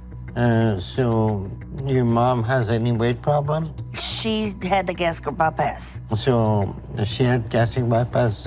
Why is she providing you too much food and keep you at this weight? Because it's easier not to fight me. Learning that Margaret's mother brings her food because she doesn't want to fight her is honestly pretty disappointing, and something we see far too often on the show. And to be honest, I find it personally hard to understand the logic to begin with. Her mother should want the best for her daughter, like being able to live independently and have a healthy lifestyle, but instead she feeds her enormous amounts of food all throughout the day. And as we'll come to see, her mother is actually quite nasty about her size too. To not only maintain her size but gain additional weight, Margaret would have had to be eating 20 to 30,000 calories every single day, if not more. This is more food than the average person should be eating in 1 week, let alone 1 day. Not only this, but Margaret's mother also had a gastric bypass herself, meaning that she was considerably overweight and should know the risks associated with morbid obesity. If she knows this, then why on earth is she continuing to feed her daughter this way? The worst part about all of this is the fact that Margaret wasn't even considering to begin losing weight, and was only brought to the hospital because of the fall. But it might have actually been the best thing that happened to her, as it may finally be the first step towards a healthier weight and lifestyle. Now, you must be wondering how she got here, and Margaret reveals some of the causes for her food obsession, and it's honestly quite heartbreaking. I've had abusive life. What do you mean, abusive by your parents or your family or who? My family, especially my dad. I see. So you ate to deal with that? Yes. Food's my comfort. I can hide underneath it, and nobody knows what's going on in my life. During her time in the hospital, Margaret comes to realise that she's shockingly close to death, as her body is just struggling to cope at her size. She claims she wants to change and would like to have the weight loss surgery, but the reality is she's done nothing so far to show that she wants to change. Margaret, you be 129. 129 is very high BMI, okay? So this is very dangerous situation you're in. So you have to change your life and you have to try harder, okay? While you're here, we can control your eating habit, but when you go home, you're gonna be on your own. And this is going to be the test for you. If you go home and you're not able to change your eating habit, there's nothing we can do for you, okay? So I'm going to give you some instruction I want you to read. It will break down what you can eat and cannot eat to do the diet and what healthy eating is. So you need to follow it to where you have some meaningful changes on your eating habit that's going to show on your scale, okay? All right. The situation is deeply pathological, as Margaret has never seriously attempted weight loss before and doesn't exactly have the best support with her. Her mother is an enabler, meaning that she's the main person who is directly impacting Margaret's weight gain, as she's the one bringing her the food. Margaret is always giving in to her cravings, never denying herself anything, always saying yes to an additional serving or a sweet treat. This will be the biggest challenge of her life, learning to limit her intake and just to say no to extra food. Margaret's physical condition at the time of arriving at the hospital was so severe that she had to stay for an extra 2 weeks. And during this time, she actually lost 30 pounds in just a few days. When people are this morbidly obese, like Margaret at 750 pounds, being placed on a 1,200 calorie diet makes the weight fall off very quickly, as the body just isn't getting the same amount of intake as it was before. This is because morbidly obese individuals often experience faster initial weight loss due to factors like a higher resting metabolic rate, which is just the amount of calories that they need to maintain their size, and they have a large amount of fat to burn. By the end of her hospital stay, Margaret has lost an incredible amount of weight in such a short time. While she's been here, we had her on a controlled diet. And in 2 weeks, we have been able to get her weight down 67 pounds from when she arrived. She was 752, now she's at 685. So we have made some progress on that front with her. And we have also been providing her physical therapy to help her get up and walk. She pushed back some, but overall she's doing well. And we have her moving in the right direction now. So the next step is for her to show me she can do this on her own if she wants to continue. Hopefully Margaret and her mom Millie are as serious as they are telling me, because they both need to make a lot of changes if Margaret is going to have any chance of success in the long term. To continue the weight loss at home, Margaret is placed on the same diet and given a goal of 30 pounds weight loss each month, with a goal to lose 100 pounds over the course of 3 months. I just want to interrupt here and quickly announce that my cookbook will be releasing on the 20th of June, so exactly a week today. Myself, Chef Johnny, and of course Head Chef Bruno have put in a lot of time and effort into this, and we're all extremely excited to share it. It'll be 15% off the first 3 days, and if you use code Bruno, you'll get another 15% off on top of that. Make sure you sign up to the newsletter, the link will be in the description, to make sure you don't miss the moment the cookbook drops. Thank you so much for the support, and let's get back into the video. Margaret's life growing up is quite similar to how it is today, as she's always been obsessed with food for as long as she can remember. She also reveals that her and her sisters never had much food when they were young,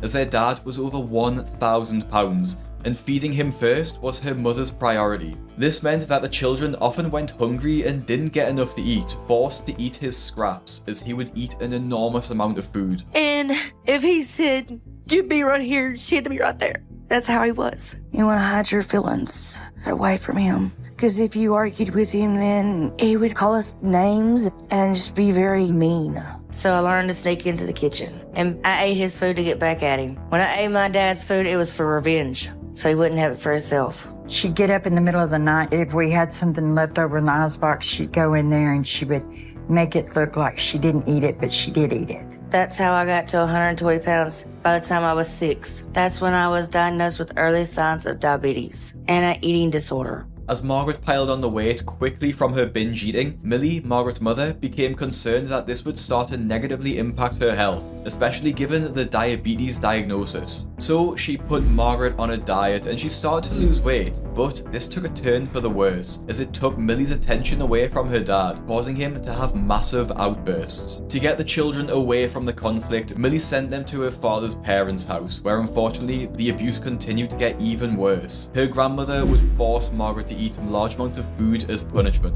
an unfortunately common theme of abuse with stars on the show. Millie eventually found out about the abuse excuse and sent the children to live with her sister instead. And finally, she enjoyed her time living at her auntie's house, as this meant she could eat whatever she wanted without being punished or made fun of. However, this quickly escalated to the point where Margaret was pushing 300 pounds at 15 years old. Margaret had no friends by the time she finished high school and was unable to get a job because of her weight. And by the time she was 20, she was pushing 500 pounds. This meant that everyday tasks were just a massive challenge for her, like driving and chores around the house. Unable to work, Margaret applied for disability payments and just decided to give up. She would just sit there and urinate on herself, and that's pretty much where she stayed. I mean, she was always a lonely child to begin with, and now she was being alienated and thinking, Mama don't love me, she's abandoned me. That's self-destruct. Things just continued to go on a downward spiral, and before she knew it, Margaret was £750 and completely dependent on Millie for absolutely everything. Her first day back from the hospital doesn't go very well either, as she starts with an excuse as to why she can't do any exercises with a new PT that Dr. Now sent to her. In a very strange encounter, Millie is extremely rude to the PTs, barely opening up the door to explain to them why Margaret doesn't want to do the session. It's just been tough. I mean, it's been tough. I can't tell you how many times a week she tells me she quits. Shut up! Dr. Now, he needs you to get up because of the blood clot and everything else. You already have a history of DVT. Yeah, I know, but they keep pushing on you and they keep pushing on me. I'm sick of it. You're not doing it today. I told you I'd reschedule. Just leave me alone, Mom. No, I'm not. I'm assuming that was her mom. It's all about what you want. Okay, fine, I quit. You want that? I told you I'd call you next week and we can reschedule. Okay, I don't know how quickly we'll be able to get scheduled next week because we really moved things around to see her. There's not any way she'll do any PT today to make sure that she can get scheduled for surgery. Eventually, after reconsidering, Margaret consents to meet with the PTs for her session. It's worth noting here that completing these sessions with PTs is essential for weight loss surgery, something that Margaret was desperate for, yet she isn't really pushing herself to complete the first session. They're nice people, and they got my best interest at heart, so they can come back on the right day, and we can work together some more. That will be good when we do that. In the meantime, I'll do more on my own and with my mama. All right. It was good working with you, and we will hopefully see you soon. From the session with the PTs, we learn that the only pain Margaret has with her mobility is her knees when she walks. She doesn't have any pain or any other issues elsewhere in her body. This means that there's plenty of other opportunity to work out, like the shoulders, arms, chest or back. But let's see if Margaret will continue to do this, or if she will give up like she's pretty much doing already. In an effort to get her to walk, Millie encourages Margaret to just take a few steps on her walker. Push, push, push, push. It'll be worth it. Is this not what we've wanted for 7 years? Things quickly get heated when Margaret eventually gives up, claiming it's too hard and she's in too much pain. Now, it's no doubt that it is painful for her. Carrying around 600 pounds with you puts an enormous strain on your body. But Margaret can barely last a few seconds, let alone a few minutes, without turning negative. I'm done. I just want you to walk one more time and then back. I'm done. This is where you get me right now. Get over this. I feel sorry for Margaret. Mama, shut the hell up. I'm not. It is very important that he sees you're moving. I've let you get away with this way too long. Now it's time to get up. Now come on. Why are you pushing me? Because I am.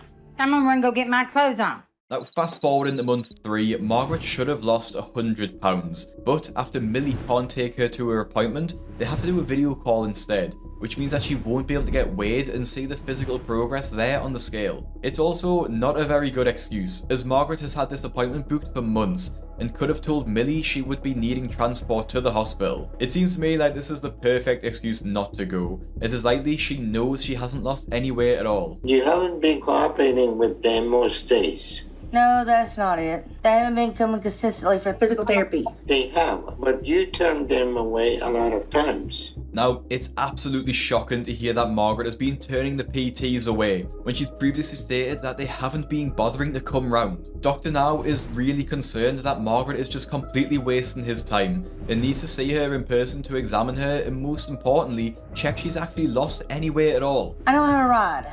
Margaret, you can use Metrolift. I've not heard nothing about Metrolift. Despite all of his efforts, Margaret still refused to go. So they ended up rescheduling the appointment for a month later. Now, me personally, I don't understand how Dr. Now has this much time for patients who are just completely wasting his time. If this was me, I'd probably be a bit more brutal and just kick them off the program early. But Dr. Now isn't as brutal as me, and Margaret does make it to the hospital. The last time she was at the hospital, she weighed 685 pounds, a big loss from her initial weight of over 750. At the clinic, Margaret surprisingly lost 53 pounds, making her new weight 632 pounds. This is a total weight loss of 120 since starting the treatment, a massive achievement for Margaret. Even though the majority of the weight was lost while she was at hospital, it is good to see that she's continued to lose weight at home, which honestly is surprising considering she seemed like she wasn't very motivated and kept turning the PTs away. Dr. Now's next steps for Margaret are to start psychotherapy, continue sessions with the PT, and most importantly, start walking more. If she can accomplish all of these tasks, then Margaret will qualify for weight loss surgery. Hearing that she's so close to weight loss surgery is a game changer for Margaret, and she honestly gets quite emotional. To do weight loss surgery, then we're gonna approve you for that. But all those things, okay? You just made her day. I told her we left all the Debbie Downers and we were going to get this. Not the same girl you met back in the hospital, is it? We got it, baby. We got it. Oh my God. We've tried this so I would many love times. to give you a kiss.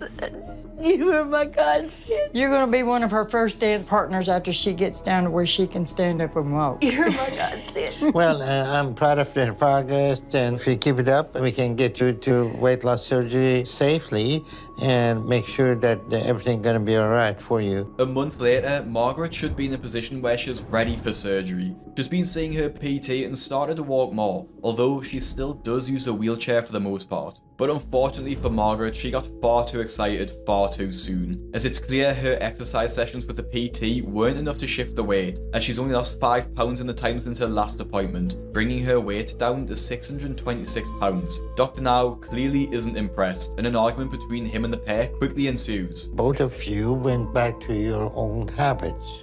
We don't know what we did wrong. She's still eating the same way. I mean, yesterday she didn't hold on right there, okay? Overeating. Just hold on. And like you don't know what is going on, there's a simple math. You're eating too much, you're not gonna lose weight. Which part of this is very hard to understand, that she's eating at least 4 times of what she should be eating. So why are we overeating and playing like we don't know what's going on? But she didn't overeat. She's still eating. You want to the argue same. that with the scale? Don't argue with me. But she You argue didn't that with the overeat. scale. She couldn't overeat. I gave her proportioned meals, and it's the same as I've always given her. Is she quit eating the vinaigrette and ate honey mustard dressing. She eat a gallon of honey mustard? Now, I don't know how much she put on her salad. The 2 cups. But I can tell you that's the only difference. So she's gaining from thin air, right? Well, I don't know how she done it. This is what I know. I'm the one that fixes her meals unless she's getting up when I'm not there. No, I'm not getting up, and I promise you that. But I don't know. Did you quit exercising during the day? For her to be 600 pounds and keep that 600 pounds, she's eating 5,000 to 6,000 calories a day. The excuses coming from Millie are pretty ridiculous. She thinks that the only reason Margaret won't have lost weight is because she changed the salad dressing she was having, which clearly can't be responsible for this. There is another option, a more likely reason as to why Margaret hasn't been losing any weight, and that's down to her sneaking food when Millie isn't around. It's definitely a likely theory, especially as Margaret has become increasingly more mobile the past few weeks and is able to walk for longer periods of time. Is it really that unlikely that she would have walked to the fridge and took out some snacks for herself? Or do you think that Millie is just overfeeding her? I also think it's strange that Millie tends to overpower Margaret when she talks to the doctor. I feel like if I was Dr. Now, I'd probably want some one-on-one time with Margaret just to get a real sense of what she's thinking. But anyway. What I see from Margaret and Millie's choices this past one. Elements where Millie tells Margaret positive things and pushes her to keep going and not quit. But those are all cliche. What matters is action. And it is very dangerous because you have a dynamic where someone talks to talk, but doesn't support it with any of the choices they make. I have no doubt that he loves Margaret and wants the best. She talks supportive, then contradict that with her action. So whatever progress they have will be short-lived. And unless they both start that process, we won't be moving ahead with Margaret. I was disappointed. Disappointed with not losing the weight, Margaret is ready to give up yet again. Dr. Now asks that by her next appointment, she loses 35 pounds. Otherwise, she is going to get kicked off the program, like I said I would earlier. I don't want to hear excuses. I don't want to see the tears. I don't want to see any drama that in here that we don't know what's going on and all these stories that none of it is believable. So from here, it is simple. I want you to lose 35 pounds by next month and start seeing psychotherapy. If not, then we are not moving ahead with you. A week later, Margaret realizes that weight loss surgery is the most important thing in her life right now. So she agrees to see a psychotherapist, even though she is totally against it. The therapist brings up some uncomfortable topics for Margaret, but surprisingly, even more uncomfortable for Millie. My babies are my world. Right. She's not a baby. She's my baby. She's your baby, and she's 35. She's still my baby. She'll Okay. always be my baby. You know, the word baby implies a lot of care. She's my baby. She's the youngest. I'm a little worried. So yeah, I don't know you very well, Margaret. We just started talking, but I think that's going to be my theme with you is making you not a baby. I think you must believe that the world is a dangerous place. It is. And that And I'm scared We to don't trust nobody. and that I don't let nobody in. and that people will hurt you, right? They'll hurt me. That's But the when thing. you have a trust issue, I I have have to trust say, issue. because I'm there too. I'm going to push you guys to be a little bit more independent. And How do you do that? you practice. I want you guys to practice more and more times of independence for her. And you get to step back and you get to attend to your job and your relationships, and you're always going to be there for her. But you're Correct. going to be there for her in a way that's healthy and appropriate for a 35-year-old woman. So more or less you're saying that I don't need her. No, No. Margaret, The therapist really acknowledges that the relationship between Margaret and Millie is unhealthy. Like we saw earlier, Millie is way too involved in her daughter's life, controlling every aspect of it. Mostly due to the fact that Margaret is fully immobile and can't fend for herself. In order to recover, Margaret really needs to increase her level of independence, relying less on her mother to help her through life. The therapist also forced Millie to take accountability for her actions, realizing that she plays a huge part in getting Margaret to her size. But, as expected, Margaret doesn't take this very well and acts, rather ironically, just like a big baby. Margaret, you will all... I need to let go of my comfort zone. he's not saying you need to let go of me. Let's take the food from her, so that's a comfort zone gone. Okay, now let's take the mother away from her. That's another comfort zone gone. Maybe we'll just keep breaking her and Margaret. breaking her and breaking her. Margaret, your mother can be very present. I'm done. I'm Give me a I'm done. 10. Give me a 10. done. I'm always gonna love you. Give me a 10. Millie, do you notice in this moment that you're jumping in? Because I know how stressful she is, and it is a meltdown, and she will want to resort to food. And here's an opportunity, even in this little tiny moment, we're gonna let her have her feelings, because I think she's capable of working through this. You don't know me. See the resistance? Out of my house, just go. Y'all just go. Get out of my house. I'm done. He's not saying, Margaret, I have to abandon you. I'm done. It's interesting, she's getting up in response to this. Isn't it neat that she's getting out of bed in this? But I want you to notice the urge right now that you have to jump in and comfort her. And That's my job. I think of her as a grown-up adult. We've got to let her self-soothe, work on this on her own in order for her to realize that. The solution is to watch Margaret, her do you want your walker? take care of herself. Margaret, please do not try to walk without nothing. Her response to a very simple question regarding her mother is shocking, as she chose to just completely run away from the conversation rather than take accountability. One important point that the therapist points out is that Millie and Margaret are together 100% of the time when they're at home, and even when Millie's at work, they're on the phone together for 7 to 8 hours, pretty much her entire shift. Margaret is completely dependent on Millie for her physical and her emotional needs, and unfortunately, she won't be able to lose the weight on her own if she can't become more independent and start her own life without relying on her mother. A month later, Margaret is back in Dr. Now's office for another weigh-in. If she'd stuck to the program properly, she should be down to under 600 pounds, and surprisingly, she actually does make this, albeit by a thread, with her new weight of 595 pounds bringing her below the 600 pound target. With her goal of a 35 pound weight loss, she makes it pretty close with 31 pounds. Dr. Now is pleased with this, but he still doesn't believe that Margaret is eating what she says she is. According to her and Millie, she's only eating one salad a day with no dressing and only drinking water. Now clearly, if this were true, she'd have lost 3 to 4 times the weight she'd lost in the past month, so something clearly isn't adding up. A few weeks later, Margaret is back at the hospital, but this time it's not for a weigh-in. She's been experiencing extreme stomach pain and is admitted to the hospital immediately to find out the cause, as this level of pain is definitely not normal. Not only is this a health issue, but if there's something seriously wrong with Margaret, she may not be able to proceed with the weight loss surgery after all. She started working with psychotherapy, which was the big step I wanted her to take. So because of all that, and the fact that she hasn't started gaining weight, and she's working with physical therapy off and on now, I'm willing to start the process with her to do weight loss surgery, starting with the testing. She has been complaining of stomach pain recently, so the priority is figuring out what could be causing that and see if there is something we need to address with her before we move ahead with anything. All right, you can turn right up. Okay. From the endoscopy, Dr. Now finds that she has gallstones, a serious health concern for sure, but nothing that'll get in the way for her weight loss surgery, which Dr. Now confirms that he will actually place her on the official waiting list for. And since you lost some weight, we're gonna go ahead and put you on the schedule for weight loss surgery. I told you teamwork. Come on, give me teamwork. We've been waiting to hear them words, ain't we? Pretty good words right there, ain't it? Pretty good words. We got it, Mama. We got it. That's what we saw. We got our surgery. We got it. And we're there. A month later, Margaret is finally prepped and ready for surgery. You got this.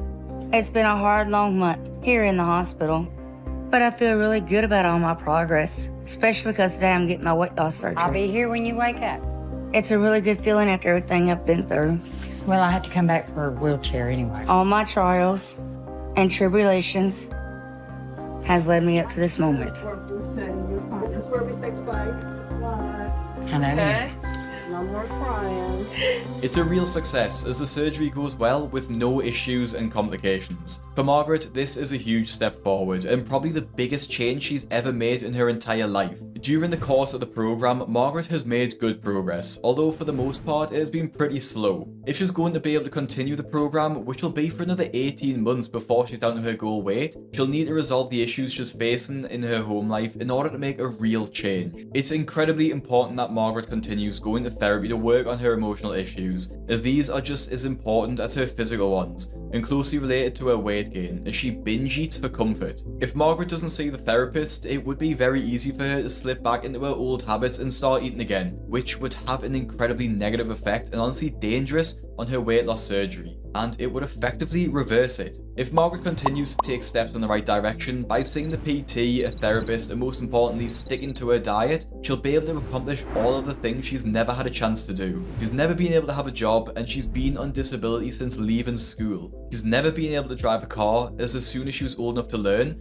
she wasn't actually able to fit behind the wheel. Now, Margaret has lived a life behind closed doors, living behind her mother's shadow, and has finally been given the opportunity to make her own decisions. A month after the surgery, Margaret is doing well. She's actually continued to see her therapist and her PT, and if you'd like to see how Margaret got on after her weight loss surgery, let me know in the comments and we can take a look at the Where Are They Now episode. Now, if you want to see some of the biggest enablers like Margaret who have ever featured on the show, make sure you click the video that's on your screen now. And make sure to visit the Fat Loss Kitchen for free weekly newsletters and to get your hands on my brand new cookbook. And I'll see you in the next one.